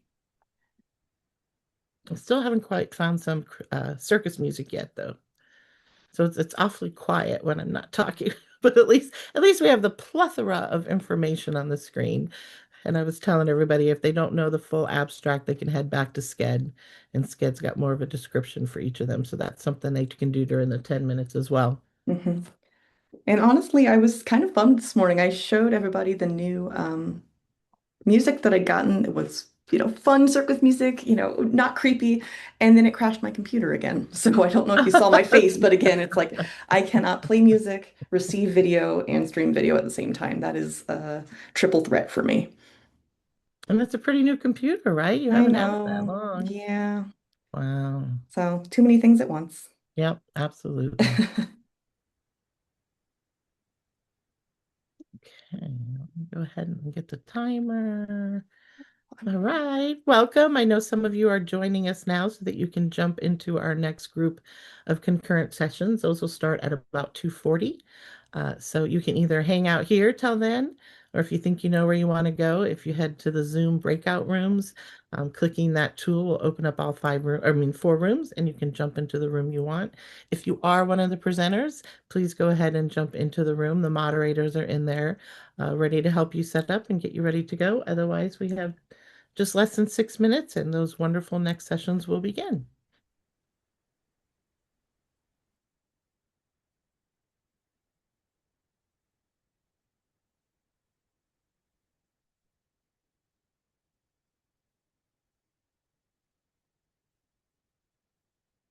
And yep, I'm doing my best. If I see the presenters come in, I'm doing my best to send them that way.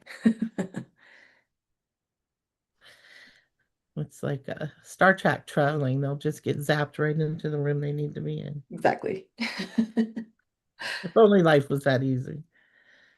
Really, especially with gas prices, girl. Absolutely. Gas and groceries. That's about all you can afford to do. And I think you've seen, I love my old Mercedes Benz. It's such a fun car to drive, but oh my gosh, I do not love paying for premium gas. It is getting real old. Ooh, how Uh-huh. many tanks? Do you know how many tanks it holds or gallons? I think it's about 10.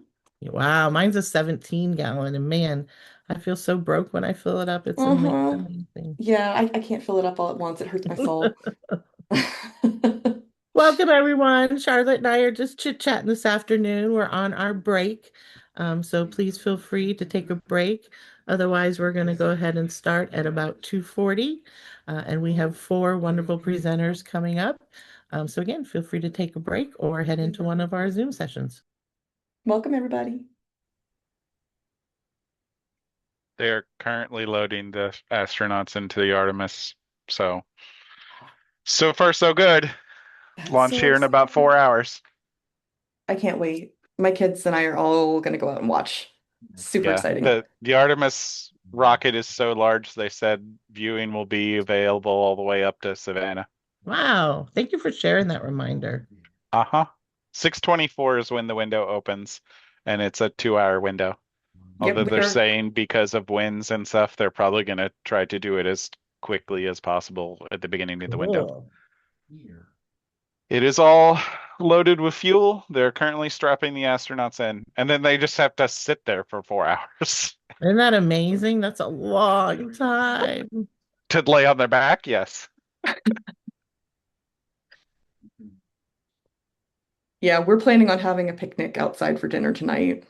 Hopefully we won't miss it. Yeah. I mean, I'm just going to sit outside. The weather's beautiful. It's a great time to, try to view the Artemis, which is a big deal. But Campus is another good place to watch. I wonder if they have like open, the stadium, or because the stadium, the 50-yard line of the football stadium at UCF is aligned with the main launch pad at Kennedy Space Center. I think I heard that. They've posted some really cool pictures from that happening as well. I've been to a couple football games where they'll have a launch during, like right after the game, and they keep the stadium open and play music and stuff, and you can see the launch right over the stadium. It's pretty cool because it's, cool. Especially when you're up at the top, you're, high up above all the trees and everything. So it's going to be fun in a few hours. They should do that. That would be like a regular thing they should do. That's really neat. Mhm. All right, for those of you just joining us, we have about 2 minutes left in our break, and then we will head to breakout rooms. We have 4 wonderful presentations happening in about 2 minutes. So if you'd like to, go ahead and head to one of the or head to the breakout rooms tool, and then from there, all the 4 rooms will pop up, and you're more than welcome to go ahead and join one of those rooms. Again, we have still about 2 minutes left, but if you know where you want to go, feel free to jump in there, and they'll be starting in just a couple minutes.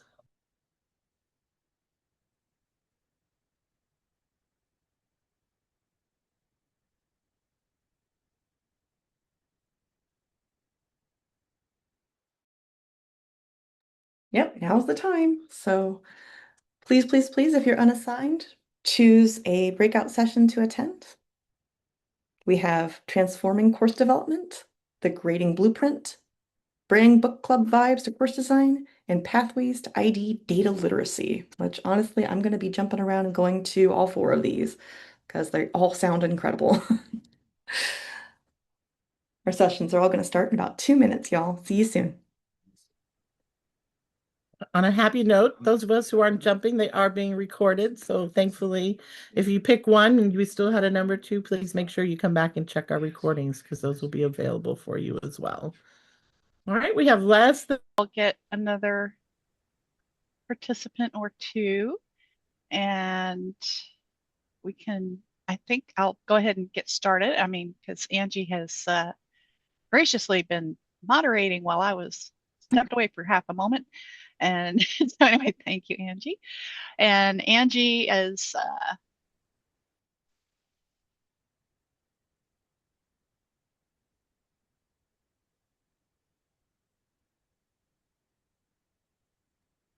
Hey, everybody, are you good to go in here? We are just about to get started. Fantastic. Just checking that everything's good. Awesome. Thank you, Thanks, guys. Charlotte. Well, it is now 2:40, so we are going to begin. Welcome, everyone. Hope you had a good break. We're excited to be here and excited to learn from you all in the next hour. Yes. Thank you so much for joining us today. We do have this little respond in the chat before we get started. Feel free to do that. It's just, share a time that a book club memory sparked an unexpected conversation. So we're going to get started, but go ahead and respond in the chat if you would like. All right, so I'm Laura. I go by Poppy though, and I'm a learning designer from Innovative Education Digital Learning at the University of South Florida, Sarasota campus. That's a mouthful. And I'm here presenting with my team member, Bailey Cleveland, who is also a learning designer at the Sarasota campus. And in our role as learning designers, we partner with faculty to design and develop high quality online learning experiences. So in today's workshop, we have 3 outcomes that we would like you to leave with. At the end of this workshop, you should be able to define social annotation and explain its role in promoting student engagement and collaborative reading. Next is to compare different tools and strategies for implementing social annotations so that you can guide instructors toward the right fit for their course. And number 3 is to explain effective facilitation techniques. For example, prompt. Send you over to the room. Is done, right? Or is there additional changes that this time needs?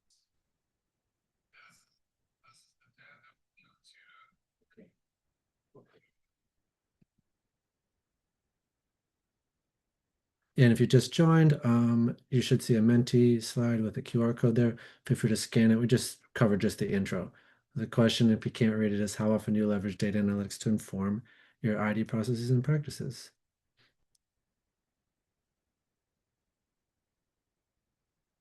Okay. Well, if the two that responded, it's occasionally, so that's good. Well, you'll be able to talk more about that in a minute.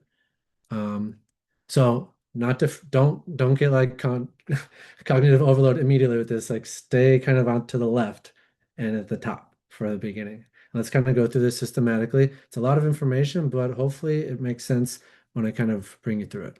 So you occasionally use data, but where can you leverage data from?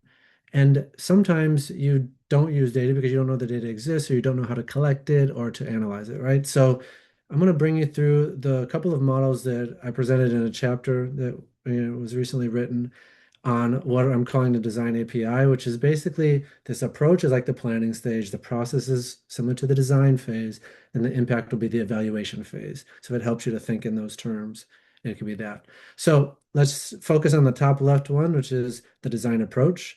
So in this planning phase, right, you have like resources that you might have at disposal or plans that you have to like, execute some idea.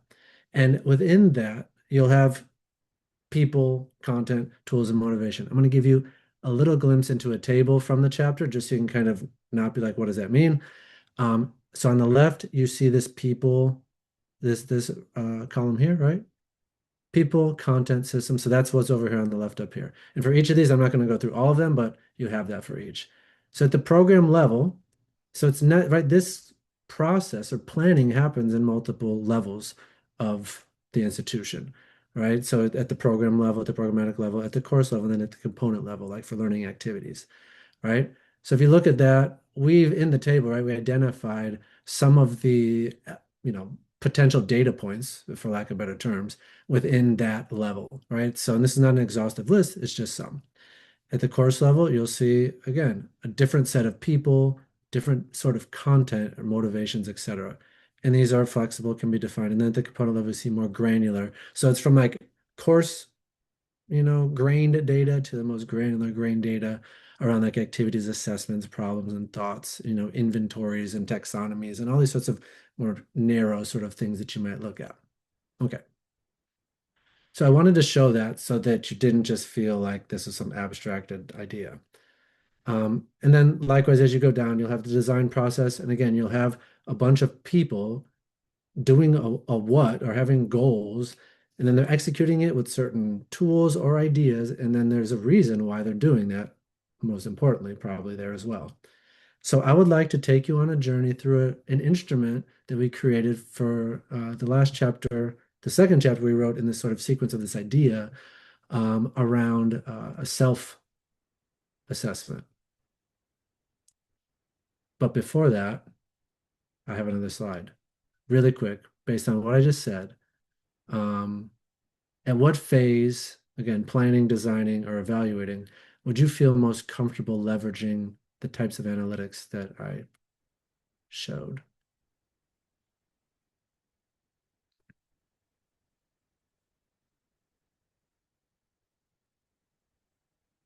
Planning, interesting. Okay. I don't know who's in the, and then designing, evaluating. Okay. So now we'll do the thing I was saying because I forgot that slide was there. And if you wouldn't mind, it would be helpful, and I'll do this kind of walk through it with you. It's not a super long battery of things. It's just bringing us through that model in a Qualtricsy type of way. So if you wouldn't mind, scan that. And you'll see a sort of welcome page. It says welcome to the literacy self-assessment. This is something that you can spin up and use on your own terms as well. It's kind of just exposing you to the tool. I'm not using this data for anything other than just the exercise of today. So just a FYI, and your personal information isn't getting logged anywhere or anything like that. So this first one, you'll see it'll go down through all the program level stuff first. So it's going to take you through all this program level stuff for all of those things, impact and approach. Then I'll bring down the course, etc. So if you remember, it was like the who, the what, the how, and the why. So on this, you'll have sort of a couple of pages for each. Okay. So you got stakeholders, degree credentials, institutional tools, persistence, agree, disagree, or skip. You don't have to complete it. On the next page, you'll see confidence leveraging program analytics 4. This is more the design phase. Next would be stakeholders, curriculum maps, outcomes, activities of the committees and working groups. Okay. And then the idea of justifying the process. And hopefully, yeah, don't break your brain about this. I mean, just quick responses is fine. Just whatever comes naturally to you. So Last one on data analytics around impact. So degree completion, persistence, retention rates, and focus groups. That was all in the programmatic sort of space.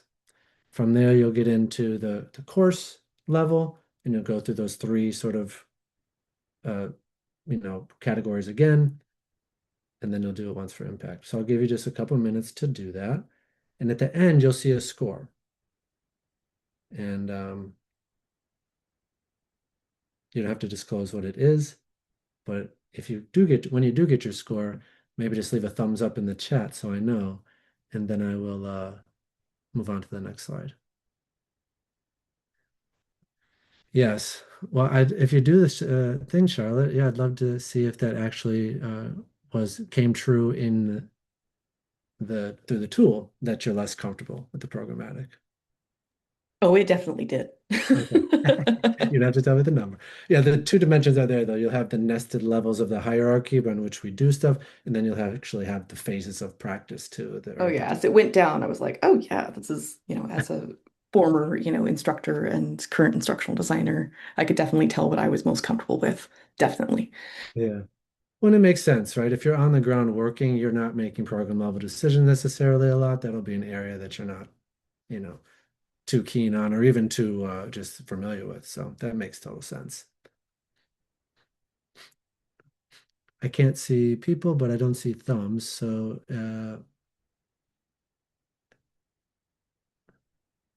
I'll give it just one more minute and I'll move on.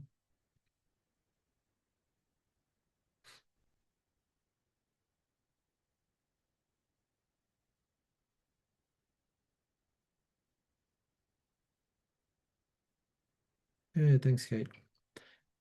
While we have 30 seconds, did your assessment come out as you thought it would in terms of your score, in terms of comfortability?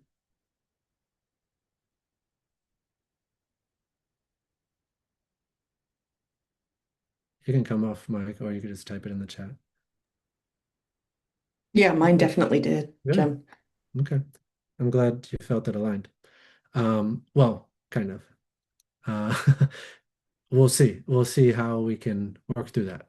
So based on those, and I don't know if I want to call them deficits, but areas where you feel there's growth that could occur, what barriers limit, if you even want to be proficient in those areas, but let's say you do want to be proficient in certain areas, what barriers are limiting your ability to be able to, I don't know, score higher or leverage those data analytics more within those levels?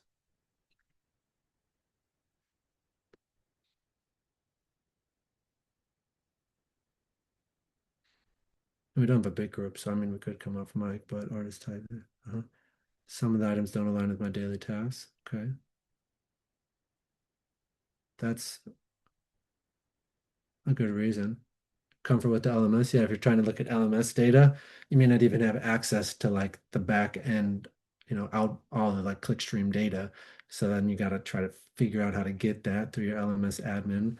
And even if you do know, and you do have access to some of the course analytics on the dashboards, what should I be looking for? Yeah, okay. Feel the data, who owns the data? Yeah. Good.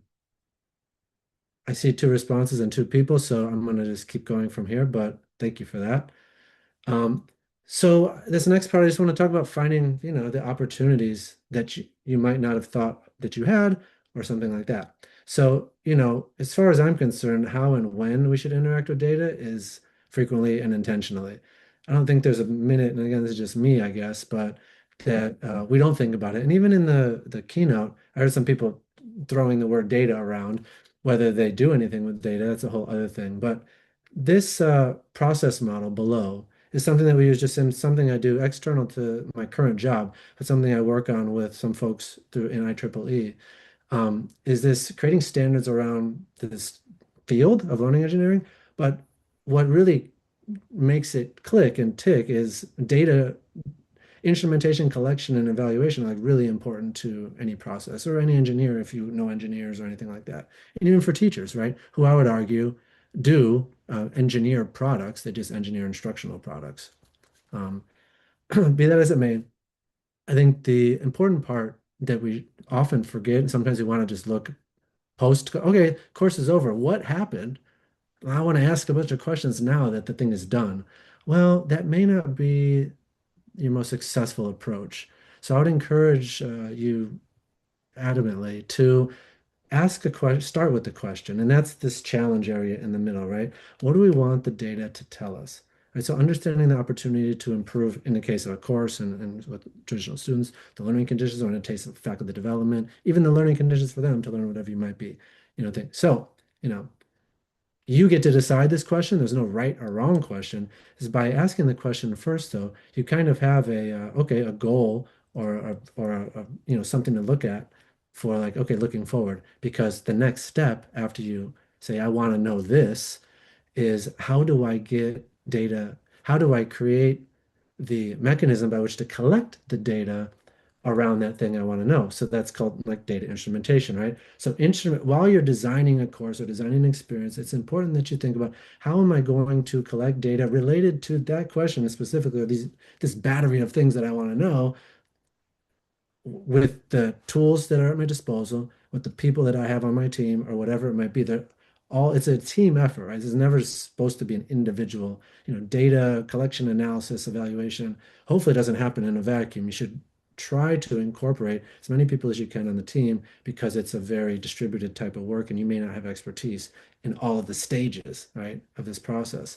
So instrumenting it's an art of its own, right? Just figuring out like what data is already being collected by the instrumentation in the system. So like we get page views, you get scores on stuff, but maybe you want to know other things, right? And you may have to create surveys to get more qualitative, open responses from students, or be that, just imagine as many things you can think of to collect data on the questions that you're trying to ask, and those are opportunities. Again, no wrong way, but then when you get to so you instrument before you implement.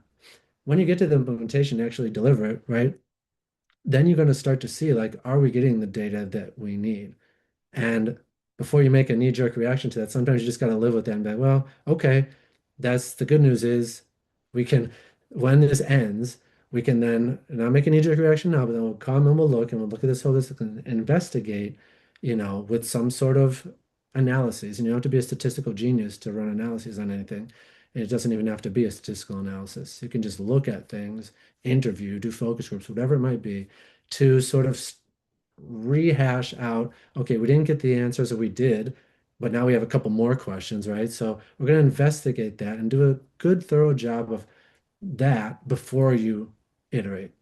I would, again, just in my opinion, I suppose at this point, I would hesitate doing knee-jerk reactions unless like there's the failure point is so in the implementation. The failure point, if like people are just like failing and it's gonna like crash and burn entirely, of course you want to intervene, but on the spot. But doing data analysis after, investigation after is still important.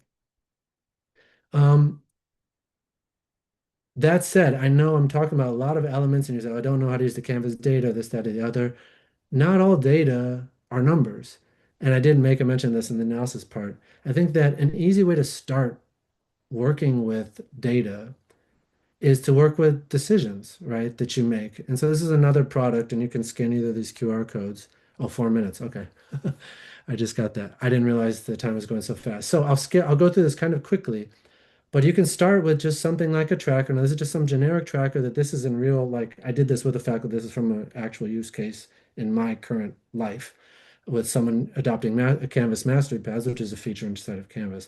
And we looked at the decision, the influence for that decision and what justifies that. And we revisited the iteration part is that green box where, okay, all right, we evaluated that. Now we're going to revisit it. Yeah, we want to widen the range of concepts or modules that we're identifying as challenging for students, and then collect that data, and then we're going to write it up in some sort of report, in some sort of publication to share with people about the impact.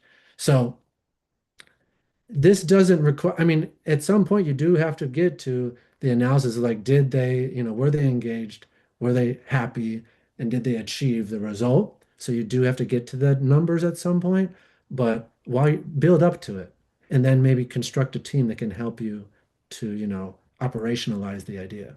So this is going to give you something systematic that's built on, this idea of like we're going to ongoingly look at this and track our decisions and our in our communications around those.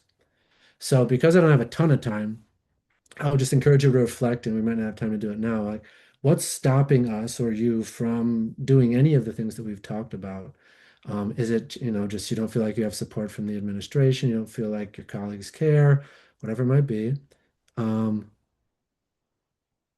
Okay, 310. Okay, good. Thank you. I almost panicked there for a minute, but all right. So, but I'll keep going. So yeah, what's stopping us from moving forward? What's fueling our motivation to want to do it? As you can see, I think there are probably still four people here. Maybe it's the same four, maybe it's a different four.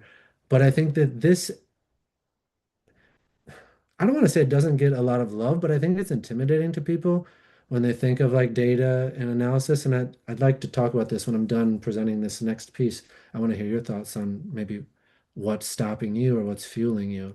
But I think what's at stake, and I hope we get to this part too in the conversation, is um, the student success, the success of our faculty development programs, whatever they might be. I think that when you begin to implement, create, or start making data-informed decisions, you see a difference. And maybe you think everything is going well right now and great, and it's just like my feeling, I got it. But you don't necessarily want to base the success of a program or a course on a feeling only. So, with that said, I'd love to hear from the few people that we have here, based on the things that I shared today, what's stopping you, fueling you, or concerning you with this topic of data and data literacy? Anyone have a thought? Yeah, so honestly, Jim, and again, we're so small, I'll just unmute. I think the Yeah. biggest thing really genuinely is the availability of those analytics and also in the case of, I'll just go ahead and out it of, SPOIs, the validity of some of those things. So I think that's currently where I stand. That, I mean, when I was a teacher and did a lot more action research, everything I did was based off of, student grades and student success. And it wasn't nearly as numbers based as it was more of a feeling, but I think all of us have that kind of threshold where we're doing our own, like, kind of soft analytics. It Yeah. almost feels like that. But I think for me, really, ultimately, it's availability and validity of what's available, Thank ultimately. you. And if I may just chime in on that availability, I think that's where the instrumentation part becomes really important, Charlotte, right? So like you create you can generate or track what you're interested in knowing about. It's just a matter of, I think, saying this is something that we're interested in knowing. This is a shared goal. This is my own personal one or whatever, or an outcome, expected outcome, maybe is a better way to put it. This is an expected outcome. How do I collect data that will give me an answer to that? And it doesn't need to be on some Pearson, dashboard that was created for someone else who has no idea what we're interested in. I think that, and that's why I shared the design decision tracker too, as like a very low tech, low overhead. You don't need money, you don't need technical skills, you don't need statistical analysis, anything. You could just go in and start tracking the decisions that you're making, whether you feel that's too daunting or not, that's another thing. But like in order to have some sort of ongoing record of the things, and that is your data. It's not numerical, although it can be turned that way, I suppose, at some point at scale. Once you do 1,000 decisions, maybe you could start to numericize it. But you know where I'm going with that? So I think let's maybe I'd challenge you to just try to think what question you might want to know, right? Like what's an expected outcome that you have? And then how can I collect data on that? And Well, then yeah, and I think sometimes I struggle with, I actually had to look it up. I was looking at the difference between data and analytics, and it says, okay. just Google automatically said, data is the collected information, and analytics is the method of studying that information to make better decisions. And I think that to a certain extent, I guess I am already doing that, but I think when I think of the term analytics might previous understanding of it was a little bit You different. mean like analysis, Yeah, right? exactly. So yeah, there's a little, yeah, it's a kind of it's nuanced, right? The term. I think data, it can contain like data analytics and data analysis wouldn't be like synonyms. But if analysis is what you're talking about, yeah, if you like, how do I analyze the data that I have? Then you're right. That's a whole other thing that does require some sort of maybe study on your part to be like, what type of, or you just incorporate someone on your team who has those skills, right? That's why I said I don't think data Hey, analysis. Jim, you're on my team, right? Huh? You're on my team, right? What do you mean? I'm just saying, you said you have to incorporate Oh somebody on yeah, your team no, who yeah, has of those course. skills. No, of course, no. Like no, but data analysis is I think a team effort. And a lot of times, I don't know how many quantitative papers or like I don't typically write the methods section for my papers, right? We have psychometricians who might be part of the team who do some more sophisticated analyses and who understand our questions and who are able to, you know, do that aspect of it. So I'm not, my background's not stats either, or methods even for that matter, but you make it work with what you have and you try to incorporate people. Yeah, I think I struggle with the predictive analysis and getting enough data and enough meaningful data to make predictions with it. But I Yeah, know and we're getting there. maybe you don't need, and I think again, I think it's keeping it simple, starting even just like this course design concept. Like you'd be surprised at how powerful just looking at some open-ended comments, right? Are, and I'm sure you do this, right? So I mean, like any data is good data. So I don't think, I mean, just because you don't have power and you can't do some sophisticated analysis and publish on it, doesn't mean that the data that you have in the with the skill set, analysis skill set that you have, you can run plus and correlation in like Excel, right? You don't have to, and I know you did, I don't know what you did for your in your EDD, but like you might have learned some stuff around, SPSS, yeah, yeah, the fun using stuff. tools to do regression and stuff. So, just an interest in it is a whole other thing, right? So being interested in it or, is a whole other thing because sometimes we don't know about it because we just don't care, like myself even, like don't care about certain aspects of it as much. I'd rather just collaborate with people on it. Well, and I think the other thing is too is, as far as collecting sources of data and collecting surveys, which, I feel like in higher ed, we do have a tendency to collect survey data. And survey data, I think survey data and predictive analytics don't always go together, in my opinion, because again, surveys have the bias of those who are choosing to complete it. Those are who are choosing to complete it. Just, in a session, for example, um, those who faculty who chose to complete the survey on accessibility in their courses might have had a skewed perception of importance of accessibility. So, you have who's Yeah. actually choosing to complete the survey. However, with what we're working with page views and clicks and interactivity and number of attempts in a quiz and stuff like that, I think that that's probably a easier way to use data to predict just because it's Maybe it's a it's little bit, something they're but required to do. but think about it. I'd encourage you to think about the fact that a lot of people will skip pages and just go straight to the assessment too. Oh And yeah. also, or skip buying the course materials, right? We have But this that's issue with data. open But that's open data. education. There's always gonna Yeah. be these factors that, you know, make it challenging. However, that's why you try to build, not just do one survey, right, but collect data longitudinally more. And I'm a big fan of doing individual and not do the aggregate group sort of like prediction. I think that's dangerous, especially with predictive. But like I think it's very interesting to look at individual trajectories rather than the average of all the trajectories of my class. Because as we know in UDL type research, right? I mean, the average is nobody.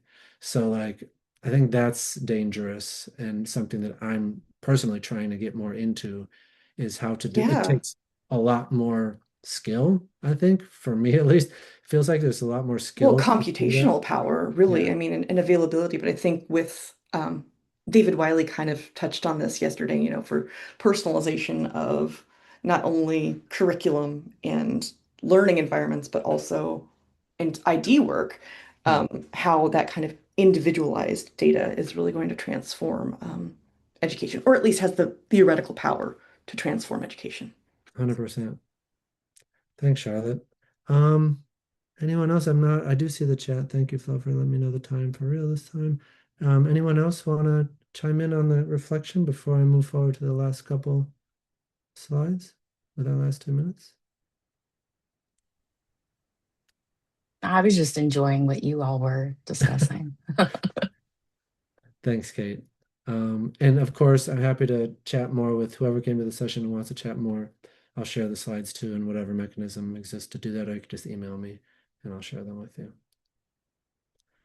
I think in sum, and I just took it from my own chapter, and I didn't mean that as a plug to myself. I just didn't know how else to say it. So, but I think it's an important thing. I think and this is like in the concluding paragraph of one of the chapters I recently wrote, was like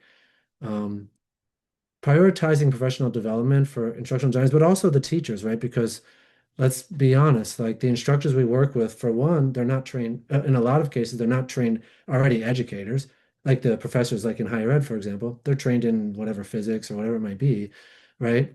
So they do have more probably training with statistical analysis and stuff because they likely did a PhD, but there's still probably a gap in doing learning, doing like SOTL research, right? The scholarship of teaching and learning versus just researching about your topic are different animals. So in a lot of ways, I think one of the gaps that needs to be prioritized is getting from like, look, all of us, well, not all of us, at best, in a lot of cases, we know data exists. A lot of times we don't even know what data exists. But then what is even a bigger layer to that is that those who know what to do, like Charlotte was saying, all right, I got all the data. Now what do I do with it? I think that's what we're trying to get to. It's a really tough go, especially if it's the work of the willing. And a lot of people are like, I'm not a data analyst. Like, don't talk to me about this. So I guess that is what it is. But my goal, at least with talking about this, and this is actually the first time I've talked about it since writing these chapters, or a second time, is okay, 28 seconds. Yeah. What do we do? How do we do it? If you want to scan these QR codes in 20 seconds, unfortunately for the first two, they're not openly licensed resources, so you'd have to, or openly available. You'd have to have a subscription through your library probably to read them. But then the last one is, and I go through the decision tracker a little more in that one, and this is done with a faculty member here. So I appreciate y'all coming. Thank you. How are you doing? Nervous. Ah, it's a circus, so how can Yeah. it go wrong? Well, I feel like I'm on the tightrope. Let me make sure we've got you in here with co-host.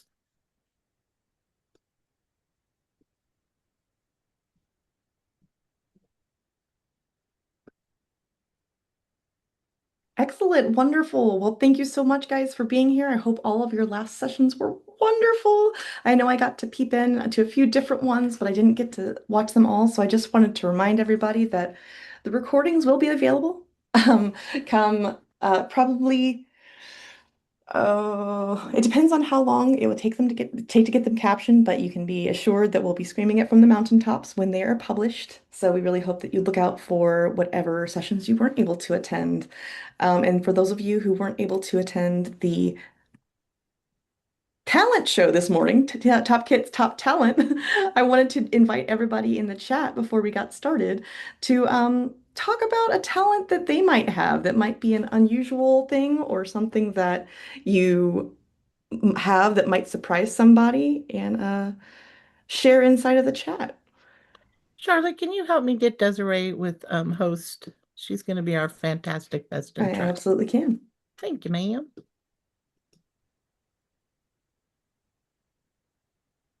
There you go, Desiree. All good. And you can go ahead and start sharing. All right. Anything you need us to do to support you from the back end, Desiree? You want us to watch chat or just kind of? Watching chat would be fantastic. Okay. Awesome. I do have towards the beginning, I have one where I ask folks to put in the chat like instructional challenges they face. And then towards the end, there's kind of an optional activity where folks can put in stuff in the chat if they want. Awesome. Cool. Yay. So you're seeing my PowerPoint presentation? Yes, ma'am. Awesome. All right. I can take it down now if we want to focus on break time. Sure. It's up to you. Okay. So that says new share cancel. So, and sorry, I'm not used to Zoom. That's okay. You did it right. I'm able to pop my screen back up. So, yep, everybody, we currently are in a break. We are going to be joined by Desiree in a few minutes for our best in track. So stay tuned. You have a little bit over 6 minutes. Please get up, stretch, take a good break, come back. And again, at 3:20, we'll start with our best in track.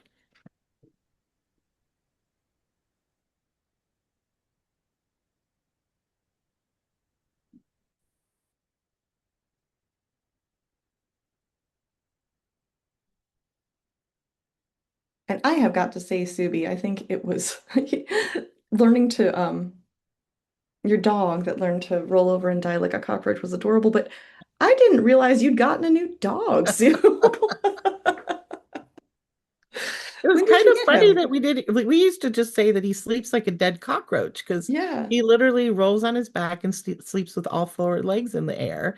And so Sophia started working with him on a trick. And so that's his trick. He gets sprayed with Raid and then he rolls over like a dead cockroach. He came back from the army and we were just fostering him because the guy who got injured was hoping to get well and get him back. But in the meantime, he ended up having a child and then getting pregnant and having another child. And they just decided big dog with 2 babies was too much. So we were going to help them find a new owner. And honestly, my husband came back and said, I can't. He's got to be ours. So we kept him. So we have a 10-pound Chihuahua and a 110-pound. He's half black golden retriever and half German Shepherd. I did not realize he was that big. 110. 10-pounder and 110. And let me tell you, the Chihuahua is still the boss. As it should be. As it should be, Sue. Ooh, Desiree's a thumb wrestling champion. I love it. I actually still do thumb wrestling with my daughter. She loves to do it. My nephew can only beat me if he cheats. Oh, that's so funny. He likes to cheat though. That's so funny. Oh, Amy, 135 pounds. Holy cow. Do you share the bed? He weighs more than I do. We let ours jump up too, and then we're like on the edge. And again, he's dead cockroach right in the middle. See, when we were weighing getting a new dog, we absolutely considered a lab because a Labrador Retriever is like the classic dog, right? The classic perfect dog. But I know that some of them do end up being gigantic, and we ended up opting for a Papillon who is 8 pounds. Yeah, we adopted our Chihuahua during COVID, and we went to a pet rescue. And of course, my daughter picks this puppy that has the biggest paws I've ever seen in my life. And I'm like, oh, Sophia, no, look at those paws. That thing's going to be 200 pounds. I'm like, what about this cute Chihuahua over here? And we're lucky. They're both great dogs.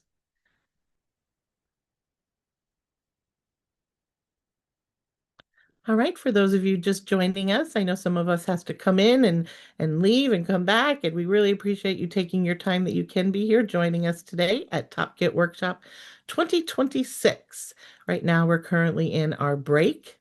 But please, if you have not, we will be having a best in track session coming here at 3:20. So stay tuned. We aren't going to be going in breakout rooms. We will have the one presentation so that all of us can see this best in track. If you have any questions or need any help with anything, please feel free to unmic or drop it in the chat. And Charlotte and I will do our best to do what we can to help you out. Otherwise, we'll get started in about 3 minutes.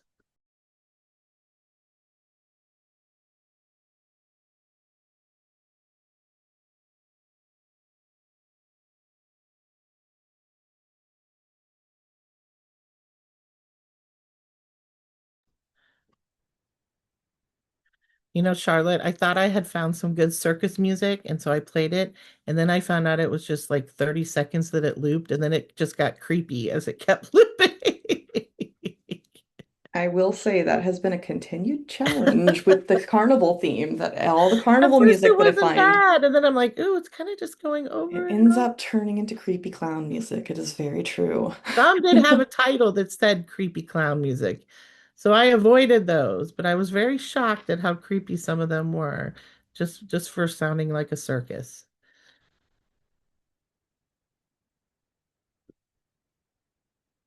All right, I'm going to go ahead and I'm going to stop sharing. Desiree, if you would like to, please go ahead.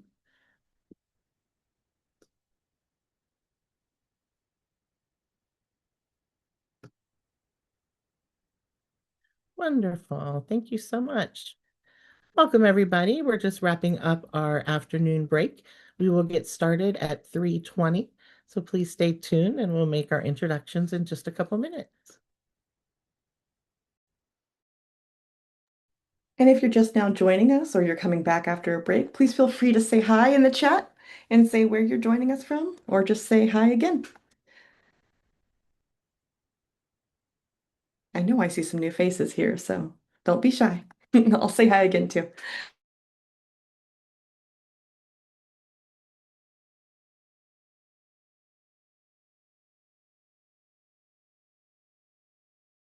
Oh, boo, Randall, boo. But also, I deserve that. Should have seen that one coming.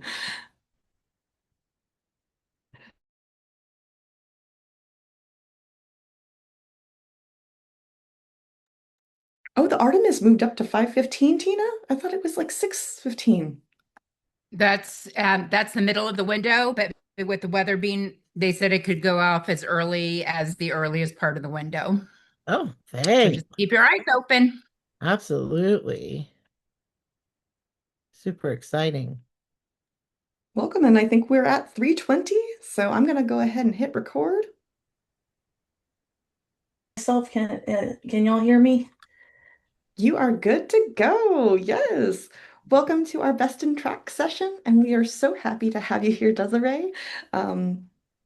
I just wanted to note that our Best in Track sessions are chosen by blind jury, just based on the scores that are given when the proposals are sent out. So this is earned, and we are very happy to have you here. So I wanted to introduce you and say that we are happy for you to take it away. So thank you so much for being here today.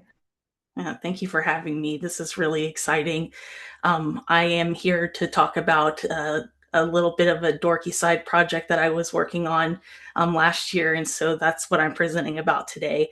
I'm going to discuss my pilot project to begin recording our faculty's instructional challenge and following up with them to ensure we met their expectations. So that's kind of the plan for today. So introduce myself, I'm Desiree Henderson, and I'm one of the learning design project managers on the digital learning team at USF Tampa. In today's session, I'll provide some context about our unit, digital learning, and our course development process. Then I'll talk about the origins of the pilot, in which I built a process to not just identify instructional challenges, but document them, prioritize them, and follow up on them. I'll detail the steps I took to prepare for the pilot before sharing the findings. Then I'll share briefly about how we track instructional challenges within our project management system. I'll conclude with my lessons learned, and we'll do a brief activity as long as time allows. And then finally, we'll open it up for audience questions. So here we go. Digital learning is part of innovative education, or INED for short, and encompasses four key areas of expertise, which learning design, of course, which our expertise there is grounded in pedagogical principles, cutting edge multimedia creation for engaging interaction, which is our INED Studios expertise, educational technology integration, and robust facilitation support. The integrated approach ensures the delivery of high-quality online student experiences that foster learner success and solve instructional challenges. Learning design and INED Studios, we kind of work together to address the instructional challenges as we build courses, and our training and support colleagues remediate new instructional challenges that arise during online facilitation. So that's a little bit about us. And to give you some more context about how our design and development process works, we have 5 phases in our process, which starts with pre-design. This is where we introduce our course plan document, which captures instructional challenges from faculty. As long as I've worked at digital learning, we've always asked faculty about their instructional challenges for all courses. The pilot just focused on creating a process to ensure we focus on meeting those instructional challenges alongside our other priorities. Then we go into curriculum design and media planning, where we start populating the course map and determining the media strategy based on what's appropriate for the content and the audience. Once we have enough content on the course map, we build a prototype of the course to make sure we're on the right path to meet quality standards. The media creation phase follows, which is our longest phase. That's when we execute the completed course map for modules beyond the prototype. And then we wrap up with a quality review phase. As I mentioned, each phase has its own deliverables, which are scaffolded, and the entire process is designed to be collaborative between designers and instructors. Our collaborative effort takes place within a semester timeline, but they don't all start in the same place, so designers meet faculty wherever they're at. We meet regularly to keep the momentum going throughout the development process. And I got to know this process really well because I started on the team as a junior learning designer in 2019. So imagine my surprise when I was searching for something else in our cloud storage files, and I came across this older document, the instructional challenges document, that hadn't been used in a while. I thought it could be really valuable for designers if it was integrated more into our development process. The way I saw it, with the form, the designers could not only capture the instructional challenges, but check in at certain points to make sure they developed a plan of action to address the instructional challenges and executed that plan. This form could also serve as a testimony of what problems were presented, what recommendations were made, and how the course design reflected intentional and thoughtful methods to address the challenges. So focusing on instructional challenges at the beginning of our dev cycle is really purposeful. We feel like it's an important place to start, which is why we included it in our course plan document in the pre-design phase. The issue was we weren't really tracking that beyond the course plan until the pilot. Hence, those instructional challenges were rarely documented in ways that informed design decisions or sparked meaningful follow-up. And that follow-up is really important because it allows designers to across all of the things that they're juggling at one time, like pedagogical concerns, institutional mandates, emerging tech, yada, yada, yada. It really allows them to, when they get the feedback, to stick to what's working, to stop doing things that aren't working, and strengthen their confidence in their learning design practice. So I just want to take a moment and have you please share in the chat, what are some instructional challenges you've encountered when designing online courses? Or maybe if you're a faculty member, what are some instructional challenges that you face as an online teacher? We'll take about a minute to capture some answers on that if you want to get started.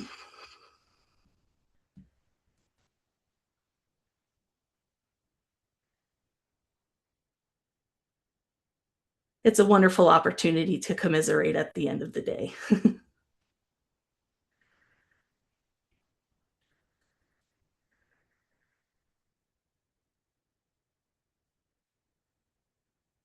Time, yes. Lack of faculty follow through, absolutely. Repetitive assignments. Yeah, there's a line between being consistent and being repetitive. Getting some instructors to think of themselves as educators and subject matter experts. Too many readings, that's one that I see pretty commonly. Accessibility needs, absolutely. So these are all definitely challenges that I've seen before and factor into what this whole process is about. And I'm glad you mentioned Lauren, and shout out to you for your session yesterday. Too many tools, that is actually a little bit of foreshadowing that you'll see later in the presentation. Engaging the students, plagiarism, absolutely. Has it been about a minute?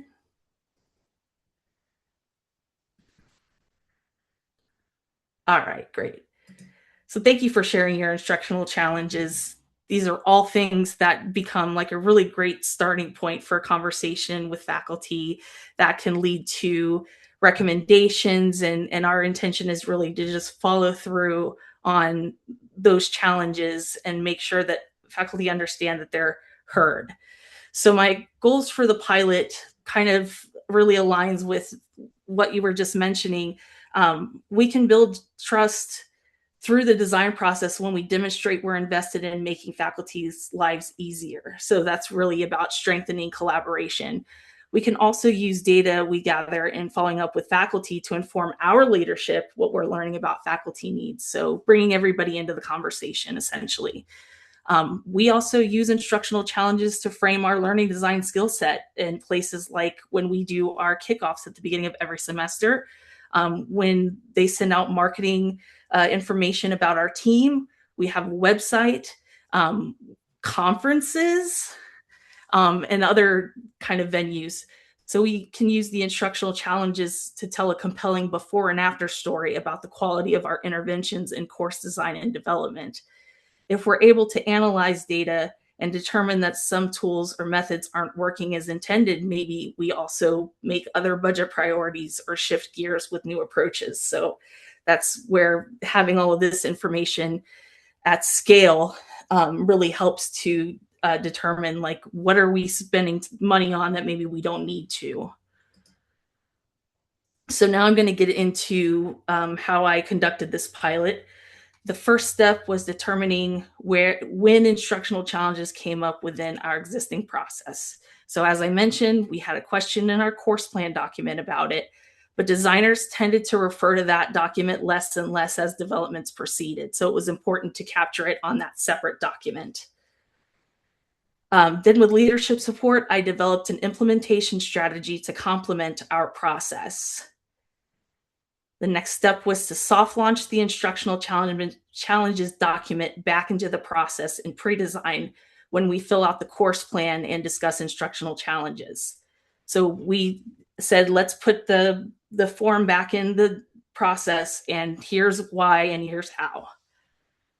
Next, I selected courses and participants, and I'll discuss the criteria that I used in the next slide. Then we were ready to launch the pilot. I interviewed all of the faculty from the sample, collected transcripts of our interviews, and analyzed the data using a cool coding tool called Delve. I definitely recommend that one. And at last, I reported the pilot results, which are part of this presentation. So there are required and preferred criteria for selection for our pilot participants. All of our pilot participants met the required and preferred criteria, but first they have to have a course development that is complete, on time, and achieve the high quality designation, which we use QM, like a lot of the other ones here in the SUS. The instructor must have been an active participant in the development process. All instructional challenges must have been fully addressed, and the designers, project manager, someone like me, or some other leadership member must support the follow-up of tracking for instructional challenges for the development. The preferred is that they use tools that our digital learning training and support folks support, and most fit that criteria, but some folks have published their software they're using that it's really specific for their field. That kind of situation is more difficult. But it's not a deal breaker. And as most of you know, many developments are actually facilitated by adjuncts, or the faculty developer will not actually facilitate the course. So in those cases, it's really difficult to follow up with courses unless a plan is put together ahead of time. So here is my sample: 3 faculty teaching unique online courses. 1 undergrad, 2 graduate, and 2 are from Behavioral and Community Sciences College, and 1 from the College of Education. So a small sample, but I found great findings from dealing with these folks. So now you're going to see our instructional challenge document in process.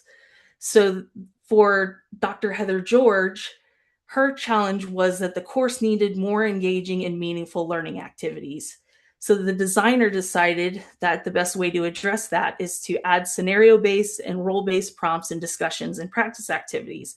And she also included a Padlet activity where students submit an artifact and a reflection. And you can see that on the left here. That's one of the role-based discussions that the designer created for the course. So the first question that we asked the instructor was, when sharing your instructional challenges with your designer, what was the outcome you hoped for? And Dr. George was talking about a previous iteration of the course that employed a lot of PowerPoint. She said it was such a passive engagement of just listening to a module and doing an activity. So my expectation was, is there a method in which they can better interact with each other? To me, I felt like we met and exceeded that. For Dr. Nazreen Sadiq, her challenges were that she really wanted to ensure students were engaging with the materials in the course, such as readings and activities. So the designer, in her case, chose to replace some reading with videos, add peer review to movie analysis assignments, and design a rubric for constructive feedback. And you can see on the left an interactive presentation that the designer made to complement the readings and videos. So we asked Dr. Sadiq the same question: when sharing your instructional challenges with your designer, was the outcome what you hoped for? And she responded, this time they can touch things, they can click on things, and ask them to think about something and ask them to type something down. And I think that's something that was really missing from the class before. I'm really glad we have that now. And the final instructor from our sample is Dr. Denise Sheriff in her Foundations of Library and Information Science class. One of her challenges was she needed help designing assessments for a high enrollment course. So the designer in turn created peer review workshops and utilized tools such as Harmonize, Padlet, and Perusal to try to ease the grading load on the instructor. You can see on the left evidence of Harmonize discussion that was used in the course. If you're not familiar with Harmonize, it's an online discussion tool that works really well when you have a lot of media-rich types of discussions. In this case, the outcome was not what the instructor hoped for to address her challenge. The instructor mentioned in her interview she was still very enthusiastic about educational technology, and she offered to volunteer to pilot new tools, but the number of tools in this case proved to be a barrier for students. And she said, she was using both Harmonize, Perusal, and Padlet, but she ended up pulling back to where she was only using Harmonize and Perusal. And even Harmonize had a large learning curve, so they had to work through that.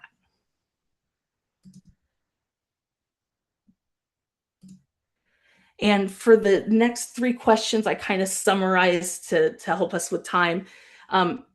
We asked the second question: how did you respond to challenges you faced during facilitation? And most of them felt like they could get along pretty well on their own. Dr. Laura Rodriguez Lopez, who is a co-designer with Dr. Heather George, she said she's not so codependent on us to make simple changes. She knows how to utilize the tools and then can apply them on her own, which is really, really wonderful to hear.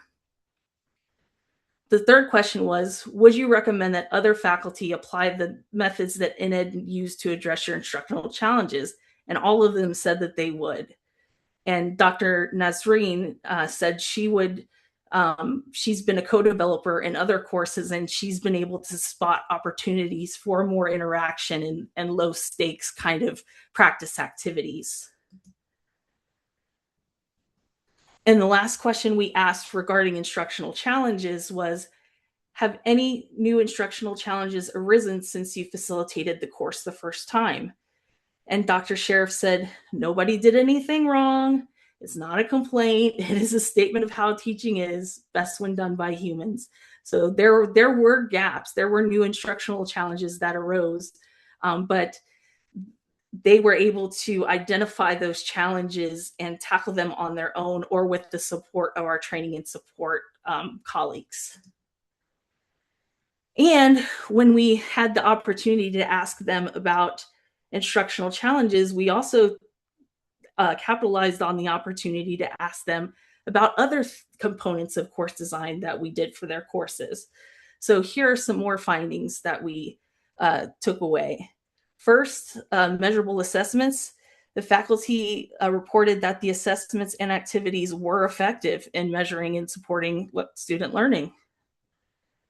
This navigation design, students said that they loved the way that courses were set up, and the faculty said they were set up intuitively. Students also gave feedback about liking the interactive presentations. They left positive comments in other survey instruments and really agreed that the online courses were effective in teaching them. This was another one that we mentioned already, active engagement and interaction. Faculty said they didn't want to overdo it with peer interaction, and sometimes the students were quieter than usual. I put an asterisk there. For those of us in Florida, remember the 2 hurricane fall. That could have been a big contributor to that. But Harmonide added a chance for students to nerd out about course topics, and that's one of my favorite things that I learned. Also, faculty reported that they felt empowered by working with us, and they learned new things in each development that they share in subsequent versions of their courses. So they're learning it, it's sticking, they're being able to apply it in other scenarios. So quick run through of what we do to then, once we capture all the instructional challenges into the document, we have a dedicated Asana board where everybody posts their instructional challenges document within a task. And on the right, you can see an example of a task that's for this current semester period. And I have tagged that course with the terms gamification and high enrollment. And that makes it possible to use the tags to search for the same terms when they go into the Asana search function, and they can go in and look at other things that have those terms and then maybe collaborate with another learning designer or learn some lessons from someone who had done it before them. So that's a way to keep it kind of globally accessible for all the learning designers and help them learn from each other. So the quick takeaways from this pilot was the existing process considerations. Our team is so focused on design and development. We really probably need more resources to capture this data at scale. I also mentioned to the adjuncts, when the courses are handed off, there's kind of a disconnect between the faculty developers' sort of intentions and then how it's actually being understood by the adjuncts, because they're different folks.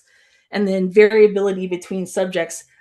A lot of the findings that we have are not generalizable because every faculty that we work with has different attitudes, different technological capabilities, different styles, and that sort of thing. So they have to be able to look at more information from their colleagues before they can make really generalizable conclusions. So I see we're running low on time, but this is a really quick activity. There's on the next screen, we can just show this for a minute. And it's also available. I did upload the presentation in the files. So what I'd like everyone to do is kind of think about, where do instructional challenges first show up? Where do they surface? So do you have that as part of your process where you are asking about instructional challenges or not? And maybe you want to. Then think about, when instructional challenges emerge, write down the moment that it happens, who's capturing it, and where it's going to go. So for us, we capture that I had mentioned in the course plan, and now we capture it in the instructional challenges document. And then feel free to share with me. I encourage everyone, I'll go to the next slide, and connect with me on LinkedIn. You can also email me, visit the digital learning website. We have a lot of evidence of our work there, tackling instructional challenges, and doing the best work for our faculty that we can. So thank you so much for listening to this presentation. You've now heard about my dorky side project, and I hope you enjoyed.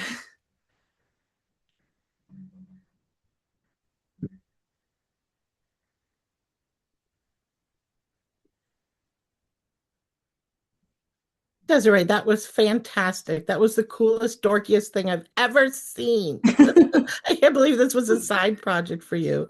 I was monitoring the chat, and a lot of it I think you saw when they were giving feedback. But one of them just asked, have you presented elsewhere or have you published this anywhere? I have not presented this anywhere else, nor have I published yet. So this is a TOPkit exclusive. I mean, this is this right here is one of my favorite parts about TOPkit is the fact that we're all out there doing very similar things. And it is so wonderful to see presentations where, again, you kind of see the same things happening, but you came out and gave us some great new solutions or way to think of things. So again, thank you so much. I put in the chat that I'm so glad these sessions are recorded because, sometimes you miss a sentence or you want to go back and get it. And I'm so glad that I'll be able to go back and just see some of the slides that you showed some great information on, and then just some of the things you said. We do have a few minutes, so I open it up to those that are also here in the room. If you have any questions or comments, please feel free to unmute or put it in the comment area. And I wanted to also say, Sue, before anybody else asks any questions, this is a great time to plug that we will have a call for proceedings, Desiree, if you are at all interested in submitting. So, but please don't let that stop anybody from asking questions on Desiree's awesome dorky project and so much good data that you got to, seriously. Yeah, excellent to see that. Thank you so much.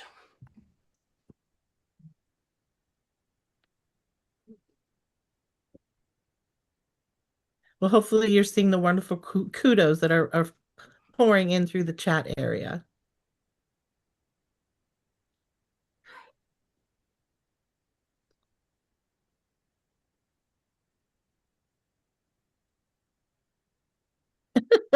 I agree, Karen.